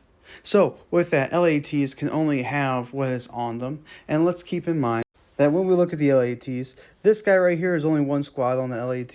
This is only one squad on the LAT. This is two squads on one LAT. And this just happens to be the one LAT that had the most because it had a bunch of small people. Basically still only two squads. Now this squid, though, has Grievous, a group of B2s, and Magna Guards all onto its one squid. But with that, let's go ahead and finish this round 13 of Legion. These guys are not going to be shooting at anything, and they will just flip over this dial. They will be ready and waiting for the additional droids to come out. Although they're going to come out instantly in the melee, but they're waiting for the fight to come to them. On this side now, we'll activate these ARC Troopers. That is moving over to this position to get ready for incoming droid. Now Rex is activated. And he is doing the same, going over to this position. And then finally, this group of ARC Troopers are moving to the left as well to make a kind of central point of defense against Ventress trying to come through and take him out. So basically, Ventress is going to have to hold out over there for a little bit. And we shall move then into Star Wars Legion, round 14. Flipping dials and all other things in 3, 2, and with this might be a quick round. The first one to go is Blue Phase, so Republic gets to go first. The Pelto will move since this guy is going to have a hard time shooting. And he's going to use an engineering point to, well, his engineering dial to go ahead and remove his damage card since all of his shields are still up. Now, side arc to side arc, he has no hull remaining. Well, no shields. 2 crits. And he will scatter that because he cannot take a single hit remaining. And all of his other arcs of fire cannot hit at anything else, so he will now move. Now is the squid's turn. They reveal the engineering dial, repairing one shield on the side. And now with these squids, they only can attack from their front arc to ships. So 1 dice rolling into Y-wing bombers on one front. That is a hit. Now because the arc split down the middle, now from this arc into both of these Y-wing bombers. That's another hit. And now from side to side, that's another hit. And the squids move 2. Now let's keep in mind, the goal of the Separatists on this one right here is to distract these guys as long as possible. As many turns as they can pull so that the Republic do not come to X-Wing to then come to Legion. Because right now, Legion's looking good, X-Wing's looking bad, and Armada's looking bad for the Separatist point of view. But there's so many more squids still coming to the center that this is going to be close.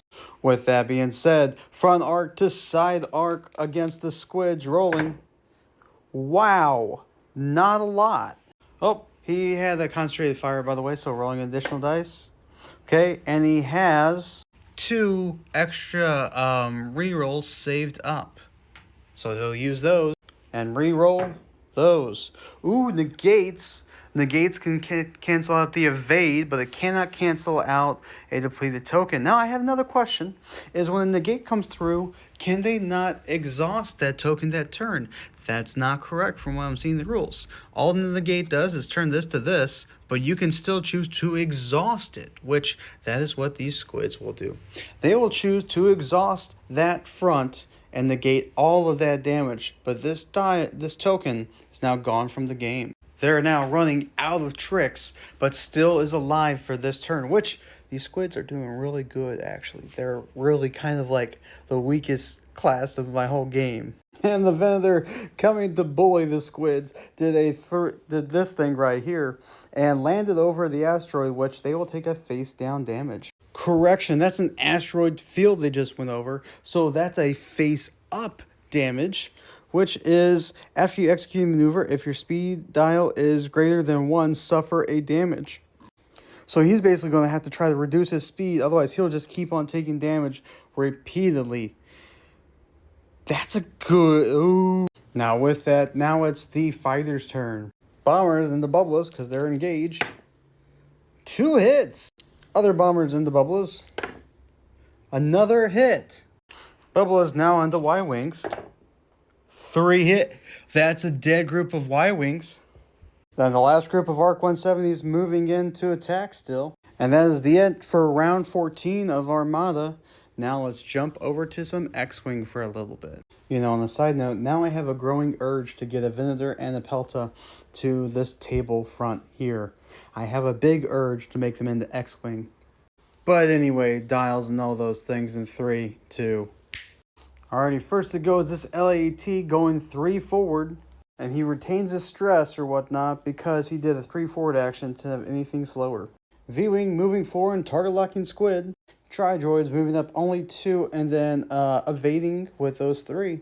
Headhunter doing a hard 3 and target locking the squid. Hyena Bomber dropping off his bomb. Then pushing 4 forward and calculating. Axe doing a 3 turnaround and gaining a stress. Now within range 1 of that bomb. The other Hyena Bomber dropping off his bomb as well. And doing a 2 hard turn maneuver going the opposite direction. This LAAT doing a 2 slide and then rotating his attack position to the side. And the Y-Wing Bomber pushes up 2, landing directly on the bomb and target locking the Hyena Bomber. But with that, we will get back into round 14 of X-Wing, and I'll see you guys into the next part, where we go ahead and have these bombs blow up, the rest of the ships move, all these squids move, and everything else. We're getting right into the thick of it.